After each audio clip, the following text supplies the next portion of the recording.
শুদ্ধ ভক্ত এবং এবং আই এম এক্সট্রিমলি ভগবানের সরি, আমি কৃপা আজকে রেকর্ডিং অন করতে ভুলে গেছি। এখন রেকর্ডিং অন করলাম, যতটুকু পাওয়া যায়। হ্যাঁ, বলুন। এবং ভগবানের কৃপার প্রভাবেই কেবল মহারাজ যুধিষ্ঠির ইন্দ্রের সমকক্ষ হয়েছিলেন।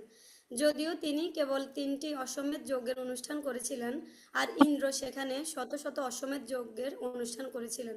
এটিই ভগবত ভক্তের বিশেষ সৌভাগ্য। ভগবান তাহলে কি সকলের বলা প্রতি হচ্ছে এখানে? কি লেসন পাওয়া গেল? মহারাজ যুধিষ্ঠির ছিলেন পরমেশ্বর ভগবানের শুদ্ধ ভক্ত, এবং ভগবানের কৃপার প্রভাবে কেবল মহারাজ যুধিষ্ঠির ইন্দ্রের সমকক্ষ হয়ে ছিলেন। তা কিভাবে কেউ যদি ভক্ত হয়, তাহলে যস্যস্তি ভক্তির ভগবতী অকিঞ্চনা সর্বৈ গুণৈ তত্র সমাসতে সুরা পরাবভক্তস্য কুতো মহদ্গুণ মনোরথেন সতি ধাবত বহি। যস্যস্তি ভক্তির ভগবতী অকিঞ্চনা, যে পরমেশ্বর ভগবানের যারা ভক্ত, অকিঞ্চন ভক্ত, সর্বৈ গুণৈ তত্র সমাসতে সুরা, দেবতাদের সমস্ত গুণগুলো তাদের মধ্যে রয়েছে। দেবতাদের কি গুণ? আমাদের চৈতন্য চরিতামৃতে বলা হচ্ছে, কৃষ্ণ ভক্তে কৃষ্ণের গুণ সকলই সঞ্চারে। দেবতাদের গুণের কথা বাদই দেন, বলা হচ্ছে কৃষ্ণ ভক্তদের মধ্যে কৃষ্ণের সমস্ত গুণগুলো বিরাজমান থাকে।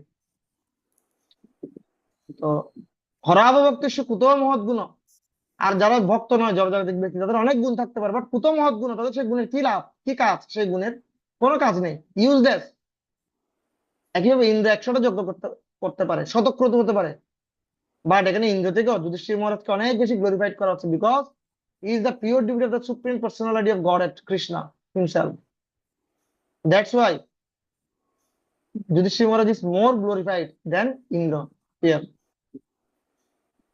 আর এটি হচ্ছে ভগবত ভক্তির বিশেষ সৌভাগ্য এখানে বর্ণনা করা হচ্ছে। তো ভক্তি কতটা মানে মাহাত্মপূর্ণ, এই তাৎপর্য শিলের সেটা উল্লেখ করলেন। করুন সূর্য কিরণের ভগবান সূর্য সূর্য কিরণের বিতরণ সর্বত্র সমভাবে হয়, কিন্তু তা সত্ত্বেও কতগুলি স্থান সর্বদাই অন্ধকারাচ্ছন্ন থাকে। তা সূর্যের সম্পূর্ণভাবে তা সূর্য তা কিরণের সূর্যের জন্য হয় না, তা পক্ষান্তরে সূর্যের জন্য গ্রহণ হয়, করার ক্ষমতার ফলে হয়ে পক্ষান্তরে থাকে। গ্রহণ করার ক্ষমতার ফলে হয়ে থাকে। তেমনি যারা সম্পূর্ণভাবে ভগবানের শরণাগত ভক্ত, তারা ভগবানের পূর্ণ কৃপা লাভ করেন, যদিও তা সর্বত্রই সমভাবে বিতরিত হয়ে থাকে। হ্যাঁ, ঠিক, ভগবান সবার প্রতি সমদর্শী। সম্য অহম সর্বভূতেষু নামে দেশস্তি না প্রিয়, আমি কারোর প্রতি দেশযুক্ত নই, আমি সবার প্রতি সমান। বাট গ্রহণ করার মাত্রা অনুযায়ী কেউ পরমেশ্বর ভগবানের কি অধিক লাভ করে, সে লাভ করতে পারে না। পরমেশ্বর ভগবান কৌরবদেরকেও তো কৃপা করতে চেয়েছিলেন, তারা গ্রহণ করতে জানেননি। অর্জুনের আগে সেই বিশ্বরূপটা তিনি দুর্যোধনকে দেখিয়েছিলেন, গ্রহণ করতে পারেনি। বাট অর্জুনেরা, তারা তাদের সাবমিসিভ নেচার দিয়ে, তাদের শরণাগত দিয়ে, তারা পরমেশ্বর ভগবানের কৃপাকে আকর্ষণ করতে পেরেছিল। ঠিক আছে, অনেকের ভিডিও অফ আছে। শ্লোক 7, আমন্ত্র পাণ্ডু পুত্রাংশ সেনৈ সেনৈ উদ্ধব সংযুতঃ দ্বৈপায়নাদিবি বিপ্রৈ পূজিতৈ প্রতি পূজিতঃ। করুন লক্ষ্মীনারায়ণ প্রভু ফ্রম বগুড়া।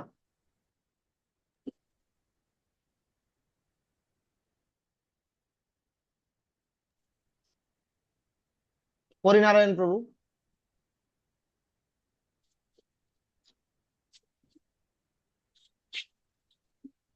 তিথি দে। হরে কৃষ্ণ, প্রণাম প্রভু। অনুবাদ। পরমেশ্বর ভগবান শ্রীকৃষ্ণ তখন প্রস্থানের জন্য প্রস্তুত হয়েছিলেন।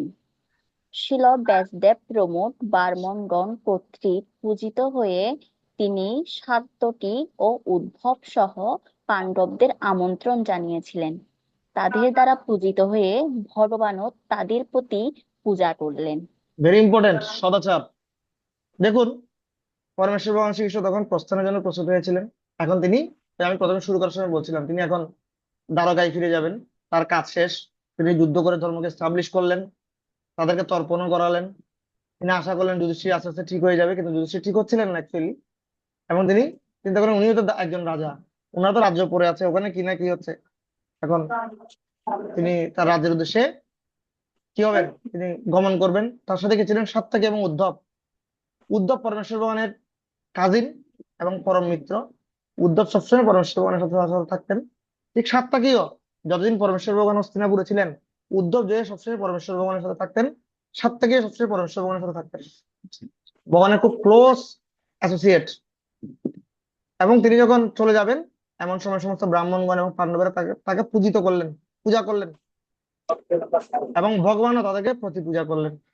ঠিক আছে, আমাদের উচিত রেসিপ্রোকেট করা। কেউ আমাদেরকে সম্মান করলে আমাদের ফিরতি সেই সম্মানটা ওদেরকে ফিরিয়ে দেওয়া উচিত। কৃষ্ণ সদাচার। তাৎপর্য দেখবো। চিন্তামণি ধাম সেবিকা মাতাজি, ওনারা নেই কাছে। আদিত্য হরিদাস, ভিডিও অন করুন প্রভু।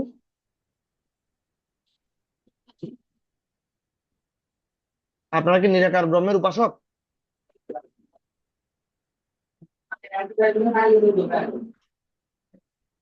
পরমেশ গোবিন্দ দাস, দেখুন ওনাদের রেসপন্সই নেই।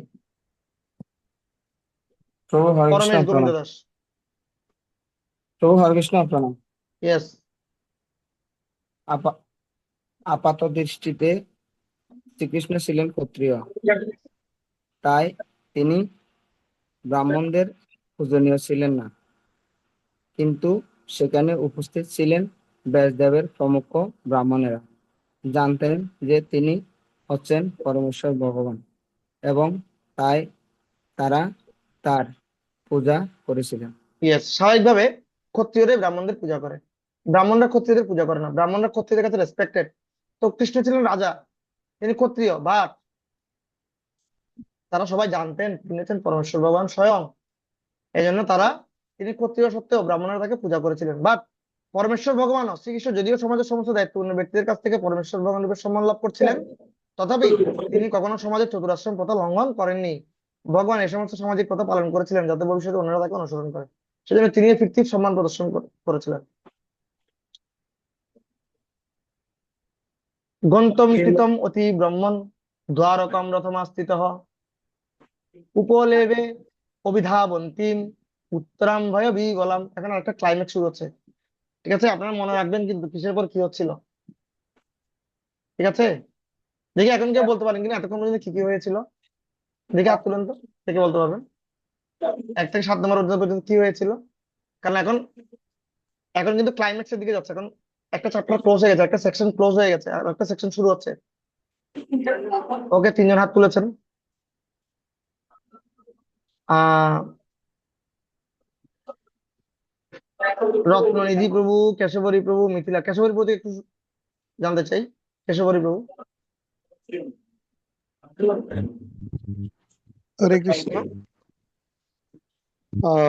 প্রথম শ্লোকে আপনি বলেছেন সারসংক্ষেপ এভাবে, অন্তরে কৃষ্ণ চিন্তা, বাহিরে লোক ব্যবহার। আমি যেটা এটা প্রথম শ্লোকের না ইয়েতে না, নোট আমি করেছি। বলতে চাচ্ছিলাম ফ্লোটা বলুন, কিসের কিসের পর কি হয়েছিল, অষ্টম অধ্যায় যখন শুরু হয়েছিল। অষ্টম অধ্যায় যখন শুরু হয়েছিল, শ্রীকৃষ্ণ সবাইকে নিয়ে, এরা পঞ্চপাণ্ডব এবং দ্রৌপদী, মাতা কুন্তী সবাইকে নিয়ে গঙ্গায় প্রায় তাদের তর্পণ করতে গেছে, হ্যাঁ। তর্পণ তারপর করতে বিলাপ করে। দ্বিতীয় শ্লোকে প্রভুপাদের উদ্দেশ্যে প্রলাপ করে ওদের কৃতকর্ম স্মরণ করে তাদের উদ্দেশ্যে তর্পণ করছিলেন। তাদের উদ্দেশ্যে বিলাপ করার উদ্দেশ্য হচ্ছে হৃদয়ে কোন রকমের বিদ্বেষ না রাখাটা। ওইটাই প্রমাণিত হচ্ছিল। এবং আমাদেরই উচিত কারো প্রতি যাতে বিদ্বেষ আমরা হৃদয়ে পোষণ না করি।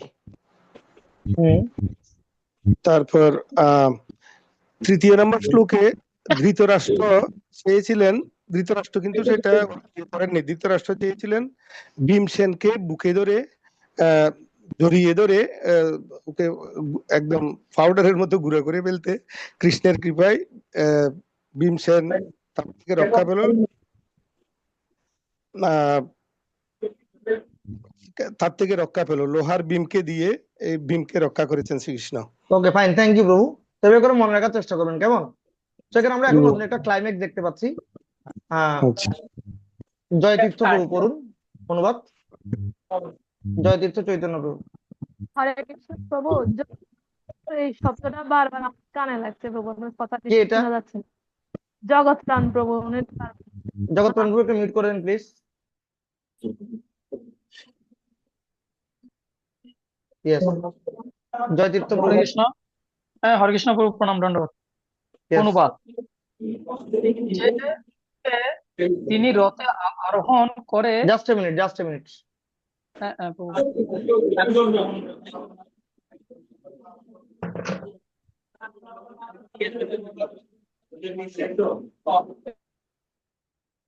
হ্যাঁ প্রভু, আনমিউট করুন জয়তীর্থ প্রভু, আবার পড়ার চেষ্টা করুন। হ্যাঁ, প্রভু।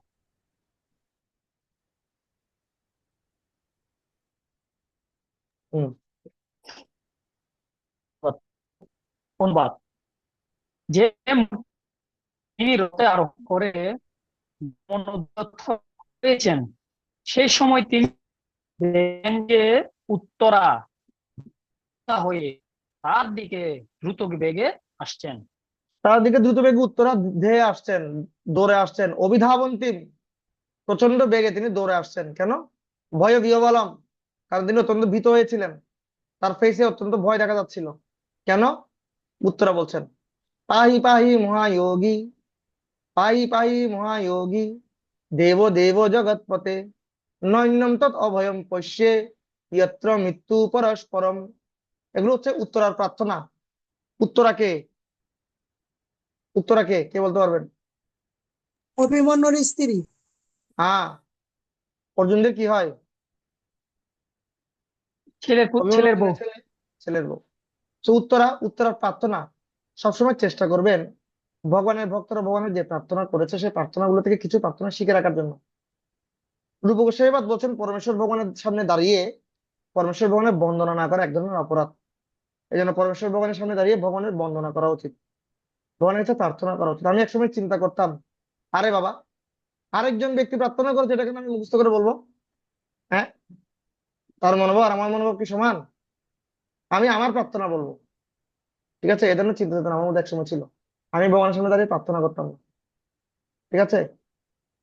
তো বাট পরে আমি গৌরাঙ্গ দর্শন গুরুর একটা ক্লাসে আমি জানলাম, গৌরাঙ্গ দর্শন গুরু বলছিলেন, খুব সুন্দর আমাকে টাচ করেছে, যে আমরা অতটা শুদ্ধ নই যে আমরা পরমেশ্বর ভগবানের সামনে দাঁড়িয়ে খুব সুন্দর প্রার্থনা করতে পারি যা ভগবানকে আকর্ষণ করে। আমাদের চিন্তা চেতনা এত উন্নত নয়, এই জন্য আমরা খুব আকর্ষণীয় প্রার্থনা ভগবানকে করতে পারি না, যেই প্রার্থনা ভগবানকে আকর্ষণ করে। বাট যে সমস্ত প্রার্থনা ধ্রুব মহারাজ করেছে, প্রহ্লাদ মহারাজ করেছে, উত্তরা করেছে, অর্জুন করেছে, কুন্তী দেবী করেছে, যা আমরা পরে করবো, সে সমস্ত প্রার্থনাগুলো পরীক্ষিত প্রার্থনা, যে প্রার্থনায় পরমেশ্বর ভগবান স্বয়ং সাড়া দিয়েছেন। কেউ যখন পরমেশ্বর ভগবানের সামনে দাঁড়িয়ে এই প্রার্থনাগুলো করে, তখন ভগবান চিন্তা করেন, ওয়াও, এই প্রার্থনাটা শুনেছি মনে হচ্ছে আগে কোথাও, এই প্রার্থনা তো ধ্রুবের ছিল, ধ্রুব আমাকে করেছিল, আমি এই প্রার্থনা দ্বারা অত্যন্ত আকর্ষিত হয়েছিলাম, এই প্রার্থনা এত সুন্দর করে পাঠ করে কে? তখন পরমেশ্বর ভগবান আমাদের দিকে দৃষ্টিপাত করেন, ঠিক আছে? আর তখন আমরা পরমেশ্বর ভগবানের দৃষ্টি আকর্ষণ করতে পারি। প্রভু যখন এই ক্লাসটা দিচ্ছিলেন তখন আমার চৈতন্য চরিতামৃতের একটা লীলা খুব মনে পড়লো। মহাপ্রভু যখন প্রয়াগ দিয়ে যাচ্ছিলেন বৃন্দাবনের দিকে, রূপ গোস্বামী পাদ তাকে অনুসরণ করছিলেন, কিন্তু রূপ গোস্বামী পাদ তাকে ধরা দিচ্ছিলেন না। ধরা দিচ্ছিলেন না, রূপ গোস্বামী পাদ লুকিয়ে লুকিয়ে তাকে দর্শন করছিলেন। আর মহাপ্রভু কীর্তন করে করে যাচ্ছেন, একসময় মহাপ্রভু গাছের গাছের ফাঁক দিয়ে মহাপ্রভুকে দর্শন করছেন। কে কথা বলছেন?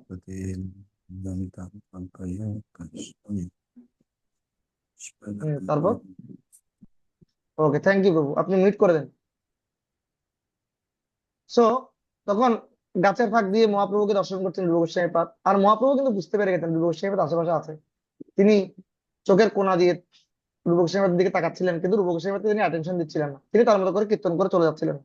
এবারে যখন রূপ গোস্বামী পাদের সামনে দিয়ে মানে খুব কাছাকাছি অবস্থায় যখন মহাপ্রভু তাকে ক্রস করছিলেন, তখন রূপ গোস্বামী পাদ ঝাঁপ দিয়ে মহাপ্রভুর চরণে পতিত হলেন, আর পতিত হয়ে মাত্রই তৎক্ষণাৎ একটা শ্লোক আবৃত্তি করলেন, নমো মহাবদন্যায় কৃষ্ণ প্রেম প্রদায়তে কৃষ্ণায় কৃষ্ণ চৈতন্য নামনে গৌরতিষে নম।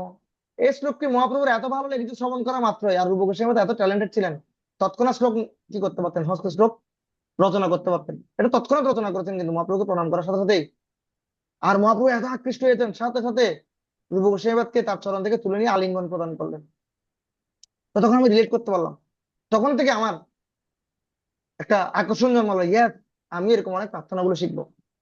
তো অনেক সুন্দর সুন্দর প্রার্থনা আছে, পরীক্ষিত মহারাজের প্রার্থনা আছে, আপনারা পাবেন অনেক প্রার্থনা, চেষ্টা করবেন সাথে সাথে এগুলো মুখস্থ। যেমন আজকে ক্লাস শেষ হলো, আজকে কি করুন, ভাগবত নিয়ে বসুন, উত্তরার প্রার্থনাগুলো উত্তরার প্রার্থনার হেডিং দিয়ে লিখে ফেলেন, ঠিক আছে?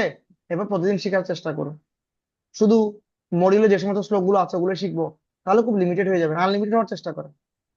আমার কথা বুঝতে পারছেন?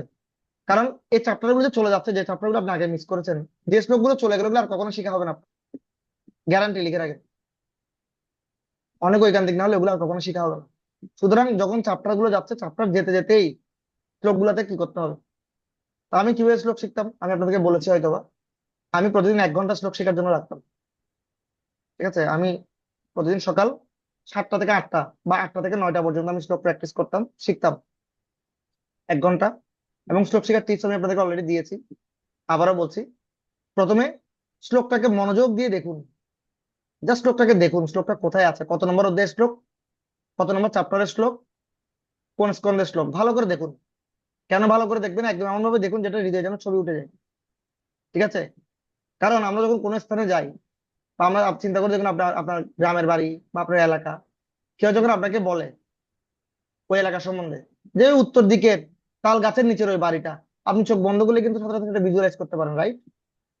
ঠিক একইভাবে শ্লোকটাকে এমন ভাবে দর্শন করুন যাতে করে চোখ বন্ধ করলে আপনি বুঝতে পারেন যে শ্লোকটা কোথায় যেন আছে। ও যেন আমরা যখন চোখ বন্ধ করি, আপনি এখন চোখ বন্ধ করলে আপনার এলাকার অলি গলি সবগুলো আপনি কিন্তু ঘুরতে পারবেন। এই যে আমি এখন উত্তর দিকে গেলাম, উত্তর দিকে ওই যে ওখানে একটা দোকান আছে, হ্যাঁ, ওই রত্ননিধি বাবুর দোকান, সাপোজ আমি একটা নাম বললাম আর কি। হ্যাঁ, এই দোকানের পাশে একটা তাল গাছ আছে, চোখ বন্ধ করে আমরা বলতে পারি, রাইট? ঠিক ভাগবতের শ্লোক গুলোকে এমন ভাবে দর্শন করুন। এটা কে বারবার আনমিউট হয়ে যাচ্ছে? ও মিউট করে দিন প্লিজ, সকলে চেক করুন মিউট আছে কিনা।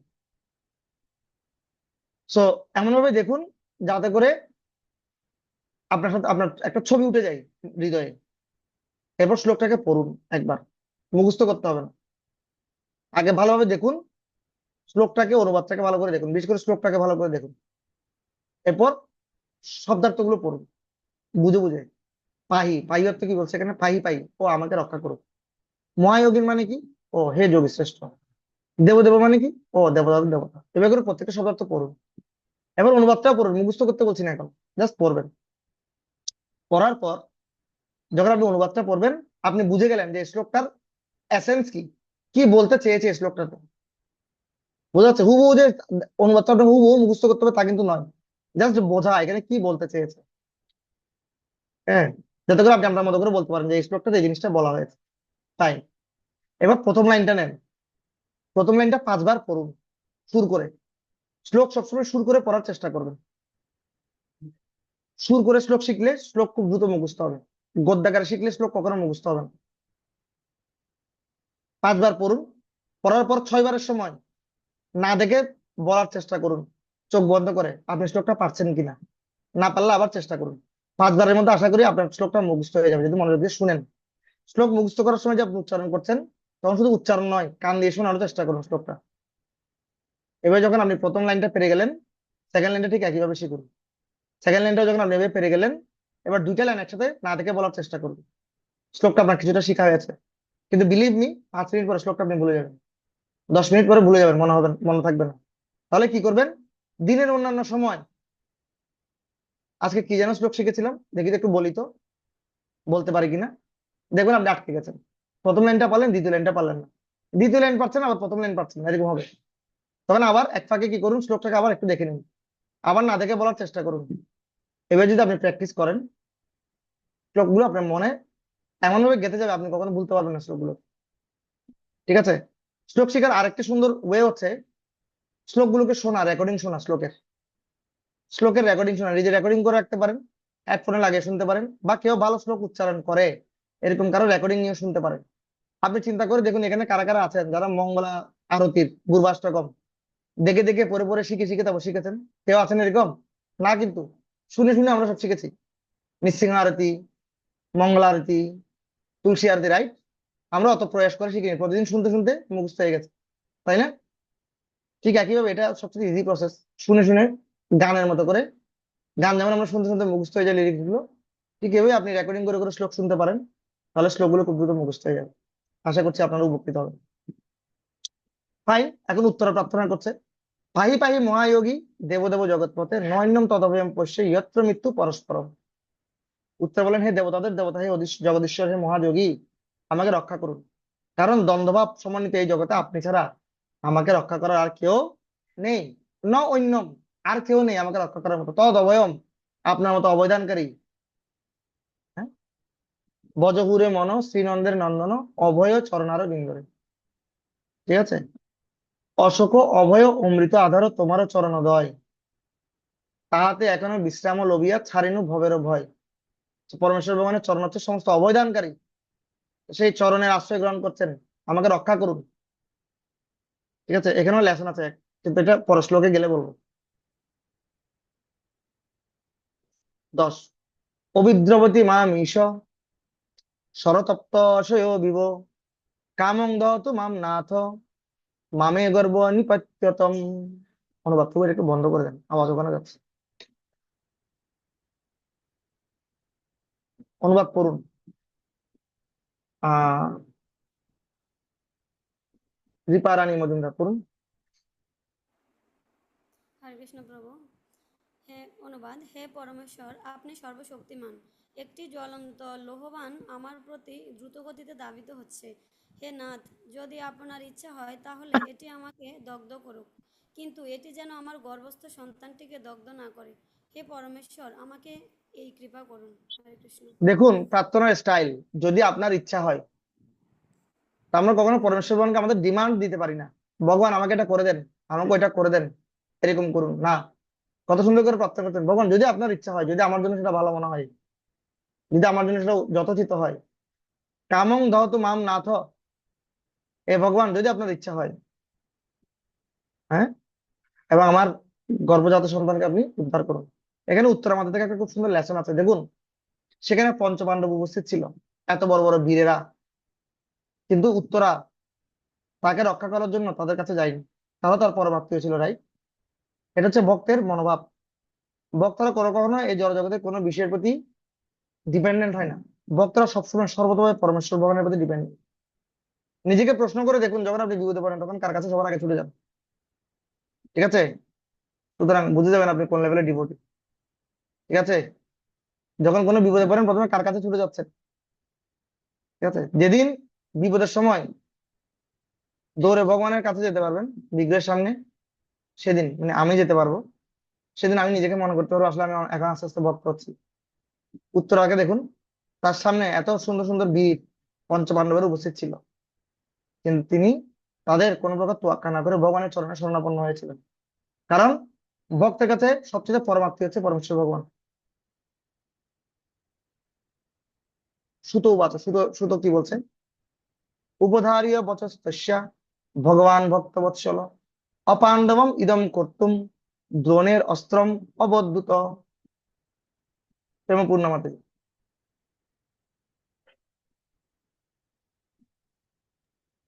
হরে কৃষ্ণ।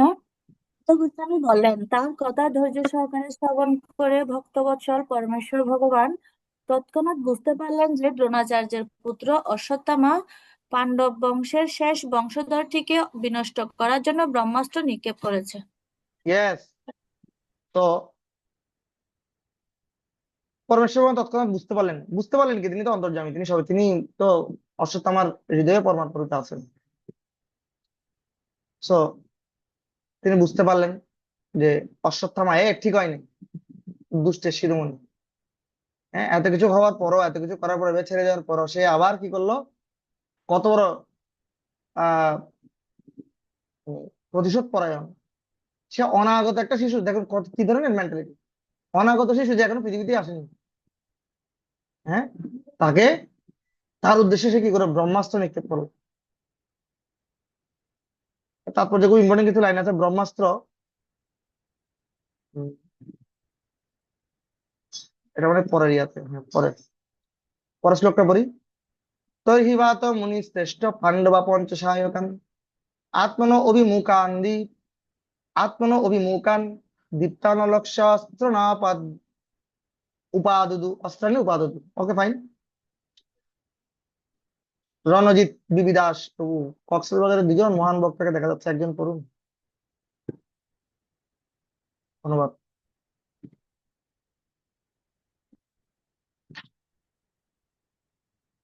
Unmute please. আপনার পাশের জনকে দেন। ব্রহ্মাস্ত্র পারমাণবিক অস্ত্রের থেকেও অধিক সূক্ষ্ম। নো মহারাজ অনুবাদ যুধিষ্ঠির করেন আগে। হে মুনিশ্রেষ্ঠ শৌনক, পাণ্ডবেরা তখন জ্বলন্ত ব্রহ্মাস্ত্র তাদের অভিমুখে আসতে দেখে তাদের 5টি নিজ নিজ অস্ত্র তুলে নিল। তুলে নিলেন। এখানে বলা হচ্ছে ব্রহ্মাস্ত্র পারমাণবিক অস্ত্রের চেয়ে অধিক সূক্ষ্ম। কেন? কারণ ব্রহ্মাস্ত্র কিন্তু তেমন নয়। এই যে দেখেন লাস্ট লাইন, ব্রহ্মাস্ত্র কিন্তু যে ব্রহ্মশির, আগে যে অস্ত্রটা মেরেছিল সেটার নাম ব্রহ্মশির। কিন্তু ব্রহ্মাস্ত্র কেমন? ব্রহ্মাস্ত্র আগে থেকে লক্ষ্যবস্তু নির্ধারণ করে এবং নিরীহ ব্যক্তিদের অনিষ্ট সাধন না করে সেই উদ্দেশ্যে ধাবিত হয়। তো ব্রহ্মাস্ত্র এমন পারমাণবিক অস্ত্র থেকেও সূক্ষ্মতর। সেটা যেখানে যাকে উদ্দেশ্য করে মারা যাবে তাকেই অ্যাটাক করবে, অন্য কাউকে অ্যাটাক করবে না, অন্য কারো কোনো ক্ষতি করবে না। দেখেন তৎকালীন প্রযুক্তি কি আর এখনকার প্রযুক্তি কি। মারবে একজনকে, চলে যাবে অন্যদিকে।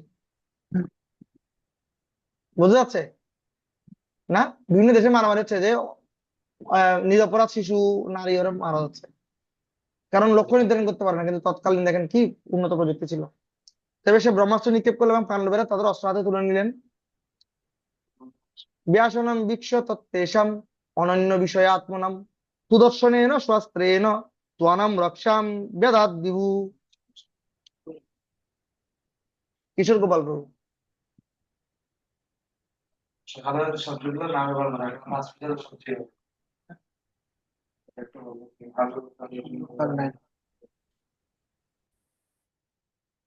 কিশোর গোপাল প্রভু আছেন? নন্দিত রানী মাতাজি, অনুবাদ করুন। আমার কিছু নেটওয়ার্কে ঝামেলা হয়েছে, এজন্য বুঝতে পারিনি। শ্যামকান্তি গোবিন্দ প্রভু, শ্যামকান্তি গোবিন্দ প্রভু। দেরি করলে বল অন্যজনের পায়ে চলে যাবে। আমি তো অনুবাদ করবো। অনুবাদ। সর্বশক্তি পরম পুরুষ ভগবান। Wait wait wait wait, just a minute. তাৎপর্যটা পড়বো। সবাই মিলে কথা বললে হবে না তো। নন্দিতা মাতাজি অনুবাদ করুন, আমি আবার শেয়ার করছি। আমার কাছে বই আছে প্রভু, বই আছে হ্যাঁ তো। আছে, ঠিক অনুবাদ আছে আছে। ঠিক আছে, পড়ুন, অনুবাদ থেকে পড়ুন। 13 নম্বরে অনুবাদ করুন। অনুবাদ। Yes yes yes. সর্বশক্তিমান পরম পুরুষ ভগবান শ্রীকৃষ্ণ যখন দেখলেন যে সর্বতোভাবে তার শরণাগত অনন্য ভক্তদের মহা বিপদ উপস্থিত হয়েছে, হ্যাঁ, তখন তিনি তাদের রক্ষা করার জন্য আপন অস্ত্র সুদর্শন চক্র ধারণ করলেন। ইয়েস, একটু আগে শ্লোকে বর্ণনা করেছিল ভগবান ভক্ত বৎসল। ভগবান হচ্ছে ভক্ত বৎসল। তিনি সবসময় তার ভক্তদেরকে রক্ষা করার জন্য কারো তার ধারেন না, তিনি নিজেই সে দায়িত্ব গ্রহণ করেন। যদিও পঞ্চপাণ্ডব তাদের নিজেদের অস্ত্র বের করেছিল, কিন্তু পরমেশ্বর ভগবান সেই রিস্ক নিতে চাননি। তিনি তার ভক্তকে রক্ষা করার জন্য নিজেই তার সুদর্শন চক্রকে তিনি কি করেন, আহ্বান করলেন। তাৎপর্য পড়ুন পরমেশ গোবিন্দ প্রভু। হরে কৃষ্ণ প্রভু প্রণাম। এই সমস্ত বিষয়ে অবগত হয়ে শ্রীকৃষ্ণ তৎক্ষণাৎ তার নিজের অস্ত্র গ্রহণ করেছিলেন, তার সেই সব ভক্তদের রক্ষা করার জন্য যারা শ্রীকৃষ্ণকে ছাড়া অন্য কিছুই জানতেন এই না। শ্লোকে একটি বিষয় খুব ইম্পর্টেন্ট, দেখুন আমি দাগিয়েছি, অনন্য বিষয়ে আত্মনাম। অনন্য বিষয়ে আত্মনাম হচ্ছে যাদের কাছে কৃষ্ণ ছাড়া আর কোনো বিকল্প নেই। যাদের কাছে কৃষ্ণ ছাড়া অন্য কোনো বিকল্প নেই। উত্তরা মাতার কাছে কৃষ্ণ ছাড়া অন্য কোনো বিকল্প ছিল না, তার কাছে একটাই অপশন ছিল। তিনি চোখে শুধু একজনকে দেখছিলেন। কি দেখছিলেন? আগের শ্লোকে বলেছিল, দেখুন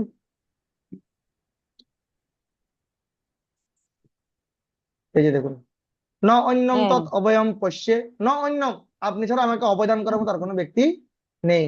No, এই জন্য এখানে no, উত্তরাকে, হ্যাঁ, no. এই জন্য মাতাজি ওকে, এই জন্য এখানে উত্তরাকে অনন্য বিষয় আত্মনাম বলা হচ্ছে। অনন্য বিষয় আত্মনাম মানে কি? তার ভক্তরা শ্রীকৃষ্ণকে ছাড়া অন্য কিছুকে জানেন না। এখানে অনন্য বিষয় আত্মনাম শব্দটি তাৎপর্যপূর্ণ। সো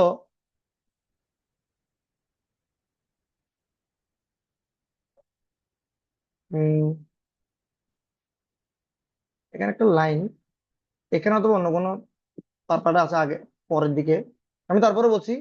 পরমেশ্বর ভগবানের কাছে আমরা অনেক সময় প্রার্থনা করি, কিন্তু পরমেশ্বর ভগবান আমাকে রেসপন্স করে না। এই জন্যই রেসপন্স করে না, কারণ আমাদের কাছে ভগবান ছাড়া আরো অনেক অপশন আছে। যতক্ষণ ভগবান ছাড়া অন্যান্য অপশনের প্রতি আমাদের অনেক বেশি ডিপেন্ডেন্স থাকবে, ততক্ষণ পর্যন্ত ভগবান আমাদেরকে হেল্প করবে না। সর্বঙ্গ শরণাগতি হইবে যাহার, সর্বাঙ্গ শরণাগতি, তাহারও প্রার্থনা শুনে শ্রীনন্দ কুমার, শ্যামকান্তি গোবিন্দ প্রভু, মনোযোগ দিয়ে ক্লাস করুন, ঠিক আছে? সো যতক্ষণ পর্যন্ত সর্বাঙ্গ শরণাগতি পরমেশ্বর ভগবানের চরণে আমাদের হবে না, দৈন্য আত্মনিবেদন ও গোতৃপ্তে বরণ, অবশ্য রক্ষিবে কৃষ্ণের বিশ্বাস পালন, ভক্তি অনুকূল মাত্র কার্যের স্বীকার, ভক্তি প্রতিকূল ভাব বর্জন অঙ্গীকার। এই 6টি জিনিস হচ্ছে শরণাগতির লক্ষণ। সর্বঙ্গ শরণাগতি হইবে যাহার, তাহার প্রার্থনা শুনে শ্রীনন্দ কুমার। দৈন্য, হিউমিলিটি, বিনয়। দৈন্য মানে কি? বিনয়। ভক্ত মানে হবে বিনয়ী, ভক্ত মানে হবে ভদ্রলোক। বিদ্যা দদাতি বিনয়ম, একজন ব্যক্তি তখনই তাকে বিদ্বান বলা হয় যখন সে বিনয়ী হয়। আর বিদ্যার রেজাল্ট হচ্ছে, বিদ্যার ফলে একজন ব্যক্তি বিনয়ী হবে। যে ব্যক্তি বিনয়ী নয় সে আসলে বিদ্বান হতে পারেনি। বুঝা যাচ্ছে? দৈন্য, আত্মনিবেদন, সর্বতভাবে জীবনের সবটুকু দিয়ে যে পরমেশ্বর ভগবানের সেবা করতে পারবে, সবটুকু শেষ অবলম্বনটা দিয়ে পরমেশ্বর ভগবানের সেবা করার মতো ডিটারমিনেশন থাকতে হবে, আত্মনিবেদন, বলি মহারাজের মতো। গোতৃপ্তে বরণ, গোতৃপ্তে বরণ মানে হচ্ছে যতটুকু লাভ, যদৃচ্ছা লাভ সন্তুষ্ট, যদৃচ্ছা লাভ সন্তুষ্ট, যতটুকু পাওয়া যাচ্ছে পরমেশ্বর ভগবানের কি ভাই, যদৃচ্ছা লাভ সন্তুষ্ট তেজ বিপ্রেষ্য বর্ধতে। হ্যাঁ, বলা হচ্ছে যে ব্যক্তি যথালাভে সন্তুষ্ট সে বিপ্রের তেজ বৃদ্ধি পায়। আর কি না হয়, কি হয়? অম্বসাইব সুসুক্ষণী, যেভাবে জ্বলন্ত অগ্নিতে হুপ করে যদি জল ঢেলে দেওয়া হয়, তাহলে তৎক্ষণাৎ সেটা মানে একটা আওয়াজ করে নেমে যায় না, সট করে নেমে যায়, রাইট? তো ঠিক যখন নিভে যায় জ্বলন্ত অগ্নি, তখন কি ওই জায়গাটা পুরো কালো হয়ে যায়, ছাই হয়ে যায়, ছাইটা কেমন কালো হয়ে যায় না নিভে যাওয়ার সাথে। ঠিক একইভাবে যে ব্রাহ্মণ, যে ভক্ত যা সে পাচ্ছে সেটাতে যখন সন্তুষ্ট হবে, গোতৃপ্তে বরণ, তখন তার তেজ বৃদ্ধি পাবে। আর নতুবা তার তেজ কিরকম হয়ে যাবে? অম্বসা ইব সুসুক্ষণী, যেভাবে আগুনে জল ঢেলে দিলে আগুন নিভে গিয়ে কালো হয়ে যায় সাথে সাথে ওই জায়গাটা, ঠিক একইভাবে সেও তার ঔজ্জ্বল্য, তার দীপ্তি ওইভাবে ম্লান হয়ে যাবে। তো দৈন্য আত্মনিবেদন ও গোতৃপ্তে বরণ, অবশ্যই রক্ষিবে কৃষ্ণ বিশ্বাস পালন, ভেরি ভেরি ইম্পর্টেন্ট ভক্তের জন্য। অবশ্যই রক্ষিবে কৃষ্ণ বিশ্বাস পালন, কৃষ্ণ অবশ্যই আমাকে রক্ষা করবেন, আমি কৃষ্ণের সন্তান, তিনি যে কোনো পরিস্থিতি আমাকে রক্ষা করবেন। এই ধরনের ফার্ম ফেইথ, দৃঢ় বিশ্বাস পরমেশ্বর ভগবানের প্রতি থাকতে হবে। আদারওয়াইজ আমাকে কে দেখবে, আমার কি হবে, হ্যাঁ, এরকম অনেক জায়গায় অপশন থাকে, তাহলে ভগবান আপনাকে হেল্প করতে আসবেন। অবশ্যই রক্ষিবে কৃষ্ণ বিশ্বাস পালন, ভক্তি অনুকূল মাত্র কার্যের স্বীকার, ভক্তির অনুকূল যে সমস্ত কার্য আছে সে সমস্ত কার্যগুলো করতে হবে। ভক্তি প্রতিকূল ভাব বর্জন অঙ্গীকার, ভক্তি প্রতিকূল যে ভাব সেগুলোকে বর্জন করতে হবে। আর এই 6টি অঙ্গ যে প্র্যাকটিস করবে সেটাকে বলা হচ্ছে শরণাগতি। আর এই ধরনের শরণাগত ভক্তকে ভগবান রক্ষা করে, যেমন উত্তরাকে রক্ষা করছিল, দ্রৌপদীকে রক্ষা করছিল। দ্রৌপদী দেখেন অপশন ছিল প্রথম দিকে, প্রথমে নিজে ট্রাই করছিল, ছাড় শয়তান, ছাড় ছাড় ছাড়, শয়তান আমাকে ছেড়ে দে, যতক্ষণ বলছিল ভগবান তাকে উদ্ধার করে নেয়, রাইট? যখন এক হাতে ট্রাই করছিল আর এক হাতে ভগবানকে ডাকছিল, হে মাধব, হে গোবিন্দ, হে বকুলপতি, তখন ভগবান তাকে উদ্ধার করতে আসে না। এখনো অপশন আছে, এখনো তার প্রতি নিজের বিশ্বাস আছে। যখন সমস্ত সম্ভ্রম দুঃশাসনের হাতে ছেড়ে দিয়ে ভগবানের প্রতি অকুণ্ঠ বিশ্বাস স্থাপন করেছিলেন, হে গোকুল বিহারী, হে মাধব, আপনি ছাড়া আমার কেউ নেই, আপনি আমাকে একমাত্র রক্ষা করতে পারেন, আমার সবকিছু ছেড়ে দিলাম আপনার হাতে, বাকিটা আপনি জানেন। তখন তৎক্ষণাৎ ভগবান তাকে হেল্প করার জন্য এসেছিলেন। এটাকে বলা হচ্ছে সর্বোচ্চ সর্বাঙ্গ শরণাগতি, অবশ্যই লক্ষ্মী কৃষ্ণের বিশ্বাসে পালন। এই নীতিতে যতদিন পর্যন্ত আমরা বিশ্বাস করবো না, ভগবানকে ব্লেম করে কোনো লাভ নাই। ব্লেম ইয়োর সেলফ, কেন আমি শরণাগত হতে পারছি না এখন, ঠিক আছে? চিৎকার করে করে কান্না করুন, কেন আমার এ ধরনের, এ ভগবান কেন আমার এই ধরনের চিন্তা চেতনা এখন হচ্ছে না, আমি কেন এত উন্নত হতে পারছি না, দ্রৌপদীর মতো, উত্তরার মতো, অর্জুনের মতো, প্রহ্লাদের মতো, গজেন্দ্রের মতো আমি কেন হতে পারছি না? Krishna please help me. ঠিক আছে, জবের সময় কান্না করে করে প্রার্থনা করুন, একদিন আপনার মধ্যে এরকম আসবে। অন্তস্থ সর্বভূতানাং আত্মযোগেশ্বর হরিহি সময়া বৃণাত গর্ভম বৈরাট্যা কুরুতন্তবে।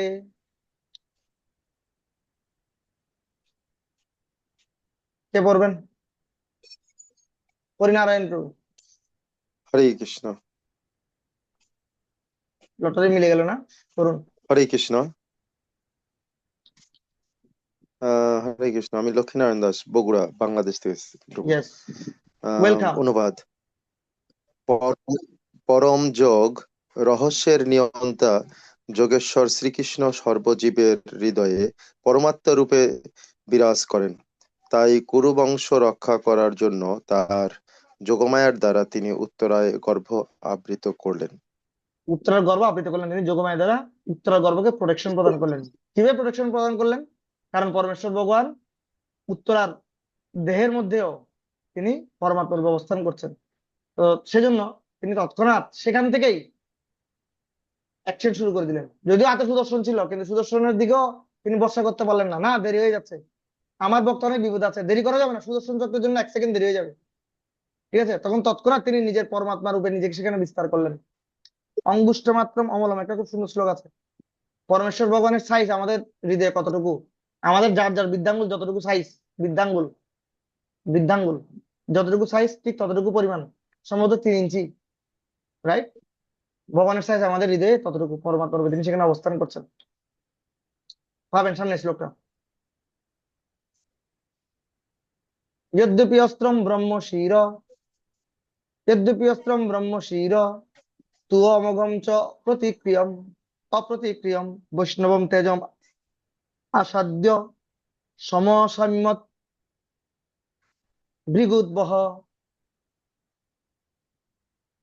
সমর্পিত উদ্ধব প্রভু।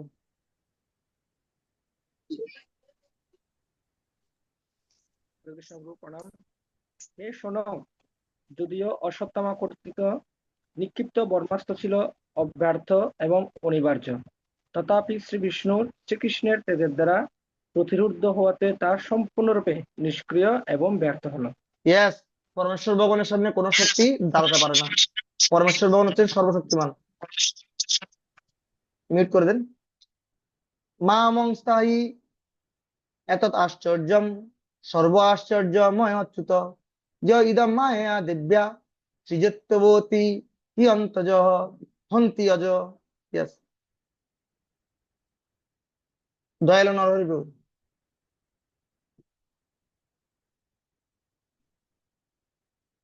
নেই, হরে কৃষ্ণ, দামোদর দণ্ডপত প্রণাম। আছেন? আগে প্রভু আমি অনুবাদ পড়ব। ইয়েস প্রভু। হ্যাঁ, হে ব্রাহ্মণগণ, যে আশ্চর্যময় ও অচ্যুত পরমেশ্বর ভগবান তার মায়া শক্তির দ্বারাই এই জড়জগতের সৃষ্টি করেন, পালন করেন এবং ধ্বংস করেন, এবং যিনি প্রকৃত জন্মরহিত, তার পক্ষে এই ব্রহ্মাস্ত্র প্রমোশন কার্য বিশেষ বিস্ময়কর বলে ইয়েস, মনে করবেন না। পরমেশ্বর ভগবান হচ্ছেন সমস্ত কারণের পরম কারণ। তিনি অদ্ভুত, তিনি ইনকনসিভেবল, তাকে জগতের কেউ বুঝতে পারে না। এমনকি ব্রহ্মা আদি দেবগণ পর্যন্ত তার দ্বারা মোহিত হয়ে যায়। আমরা ভগবদ্গীতায় ভাগবতের প্রথম দিকেই দেখেছি, হ্যাঁ, ব্রহ্মা পর্যন্ত মোহিত হয়ে গেছেন। মুহ্যন্তি অপ্সুরয়, দেবতারা পর্যন্ত মোহিত হয়ে যান। নমো নমস্তে অখিল কারণায় নিষ্কারণায় অদ্ভুত কারণায় সর্বাগমাপ্নায় মহার্ণবায় নমো প্রবর্গায় পরায়ণায়।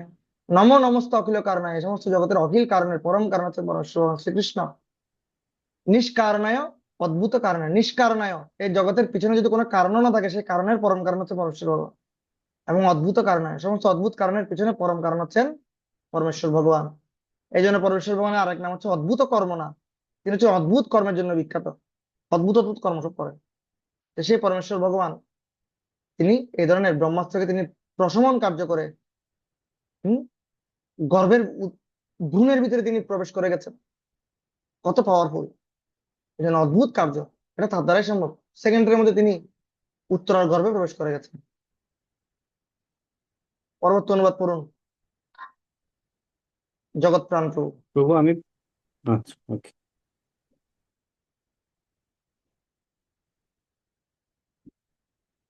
জগৎ প্রাণ প্রভু আছেন? তনক রয়, তনক রয়।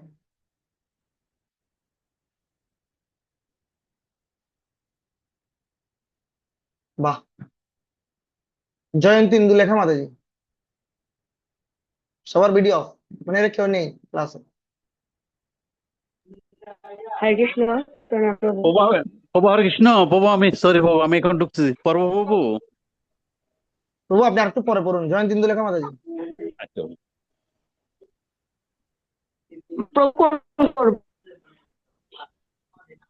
অনুবাদ অনুবাদ পর্ব প্রভু। ইয়েস ইয়েস, হরে অনুবাদ। কৃষ্ণ, প্রণাম।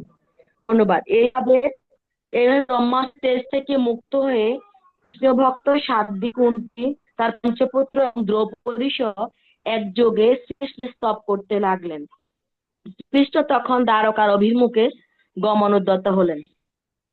ঠিক আছে, এভাবে রক্ষা করার পর পরীক্ষিত মহারাজকে তিনি রক্ষা করলেন। রক্ষা করার পরে কৃষ্ণ আবার রথ উপবেশন করে দ্বারকার উদ্দেশ্যে যাওয়ার জন্য কি হলেন, রেডি হলেন।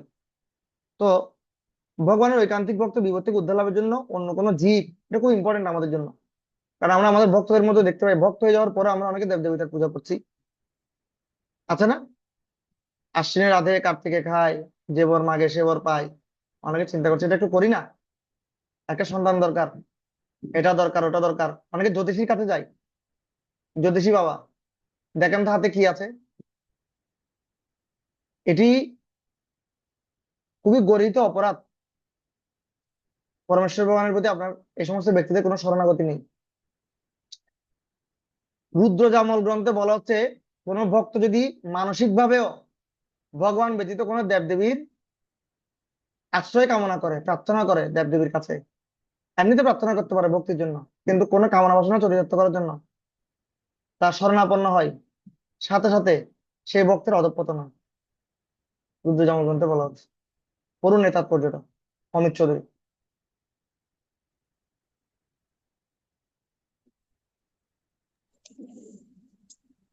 হরে কৃষ্ণ প্রভু, প্রণাম।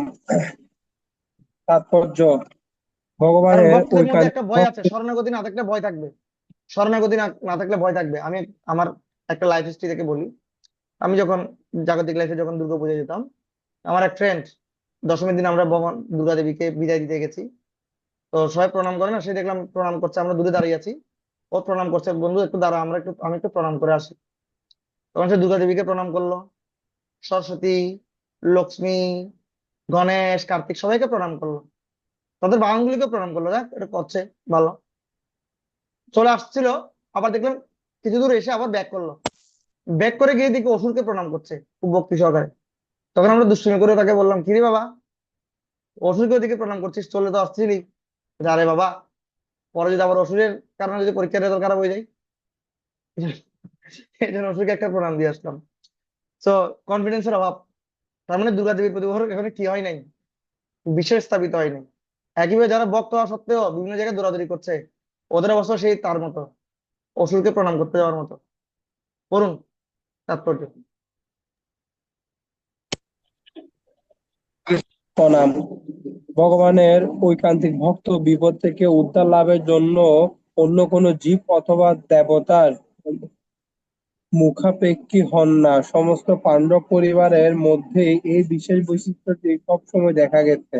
তারা শ্রীকৃষ্ণকে ছাড়া অন্য কিছুই জানতেন না, এবং তাই ভগবানও সর্বদাই সর্বাবস্থায় সর্বোত্তমভাবে তাদের সাহায্য করতে প্রস্তুত ছিলেন।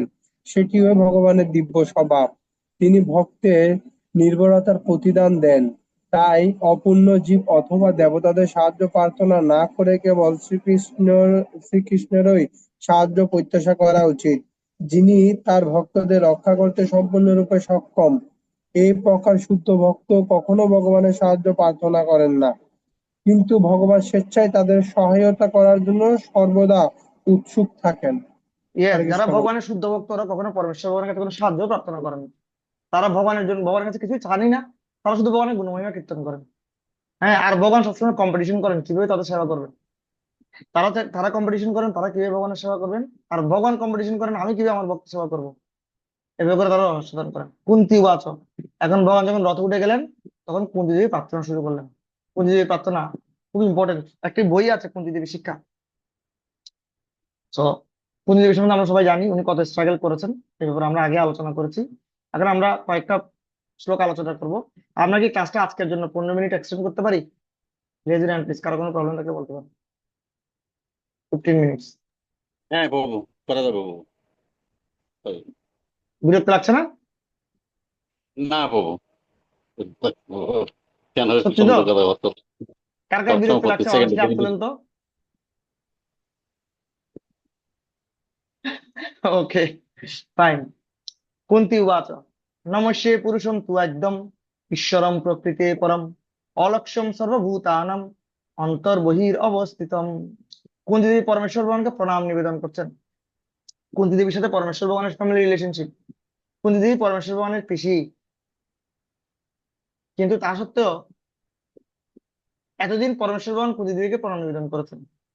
কুন্তি দেবী কখনো পরমেশ্বর ভগবানকে প্রণাম নিবেদন করেন, এটা for the first time Kunti Devi পরমেশ্বর ভগবানের সাথে প্রণাম নিবেদন করছেন। কারণ কুন্তি দেবী তিনি জানতে পেরেছেন, যিনি জানেন যে পরমেশ্বর ভগবান শ্রীকৃষ্ণ হচ্ছেন একদম ঈশ্বরম, তিনি হচ্ছেন আদি ঈশ্বর। হ্যাঁ, পরমেশ্বর ভগবান যখন তিনি প্রণাম নিবেদন করছেন, বিশ্বনাথ চক্রবর্তী ঠাকুর শ্রীধর স্বামী মহারাজ তিনি বর্ণনা করছেন তার ঠিকায়, আরে বাবা পিসি তুমি কেন আমাকে প্রণাম নিবেদন করছো গো? আমি তোমাকে সবসময় প্রণাম নিবেদন করি, তুমি আমার বাবার ভগিনী, তুমি কেন আমাকে প্রণাম নিবেদন করছো? তখন কুন্তী মহারানী বলছেন তম একদম ঈশ্বরম, কারণ তুমি হচ্ছে আদি ঈশ্বর। আমি সেটা জানতে পেরে গেছি, যদিও বসুদেব থেকে তোমার জন্ম হয়েছে সেই হিসেবে আমি তোমার পিসি, কিন্তু আলটিমেটলি বসুদেব সহ আমি সহ এই জগতের সমস্ত কিছু তোমার থেকে আবির্ভূত হয়েছে। ইউ আর দা আদি, ইউ আর দা সোর্স, আদি ঈশ্বর। জগতের সমস্ত ঈশ্বরেরও, সমস্ত তথাকথিত কন্ট্রোলাররা যাদের কাছে কিছু কিছু ঈশ্বরত্ব আছে, যেমন ইন্দ্র চন্দ্র বরুণ, ওরাও এক ধরনের ঈশ্বর, বাট মিনি ঈশ্বর, তাদের উৎপত্তি তোমার কাছ থেকে। এই জন্য আমি তোমাকে প্রণাম নিবেদন করছি। কেন তুমি ঈশ্বর?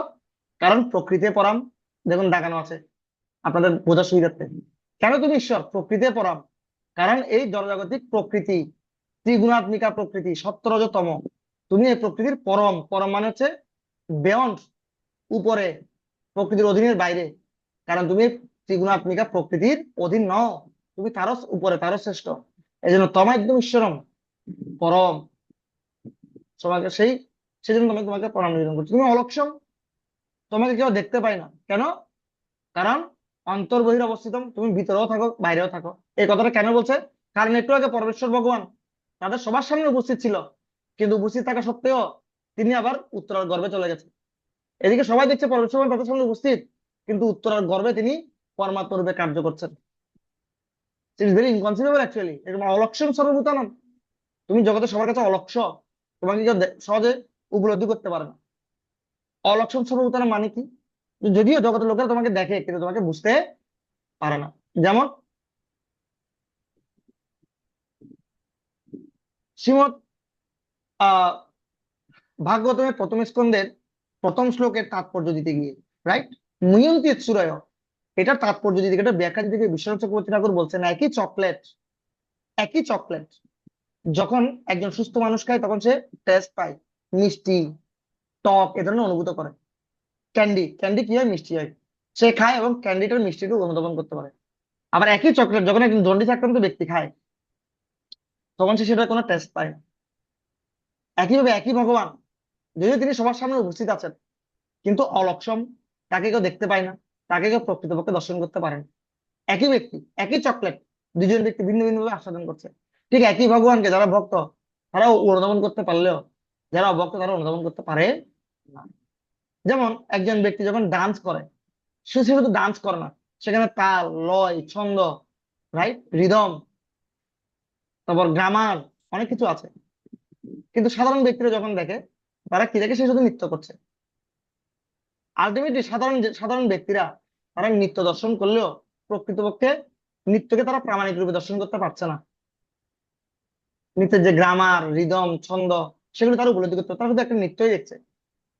একইভাবে পরমেশ্বর ভগবান সকলের সামনে সেখানে উপস্থিত থাকলেও সবাই পরমেশ্বর ভগবানকে যথাযথভাবে উপলব্ধি করতে পারে না। কিন্তু কুন্তী উপলব্ধি করতে পেরেছেন। আপনি অন্তর বহির অবস্থিত, আপনি ভিতরেও আছেন, বাইরেও আছেন। কারো কোনো প্রশ্ন? তাৎপর্য পড়ুন, নন্দিতা রানী মাতাজি পড়তে পারবেন?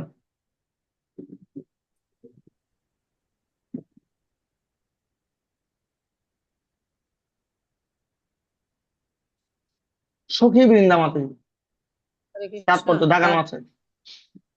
তারপর তাকে আবার ঈশ্বর বা পরম নিয়ন্তা বলে সম্বোধন করা হয়েছে।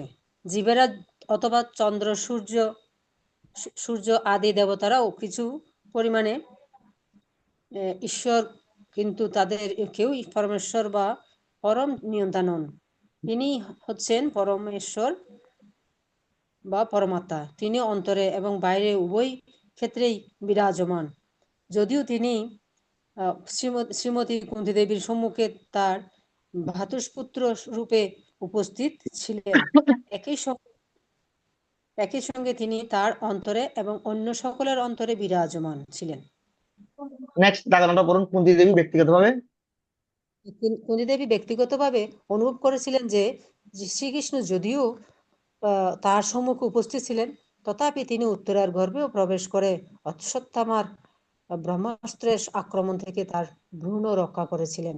শ্রীকৃষ্ণ সর্বব্যাপ্ত, না এক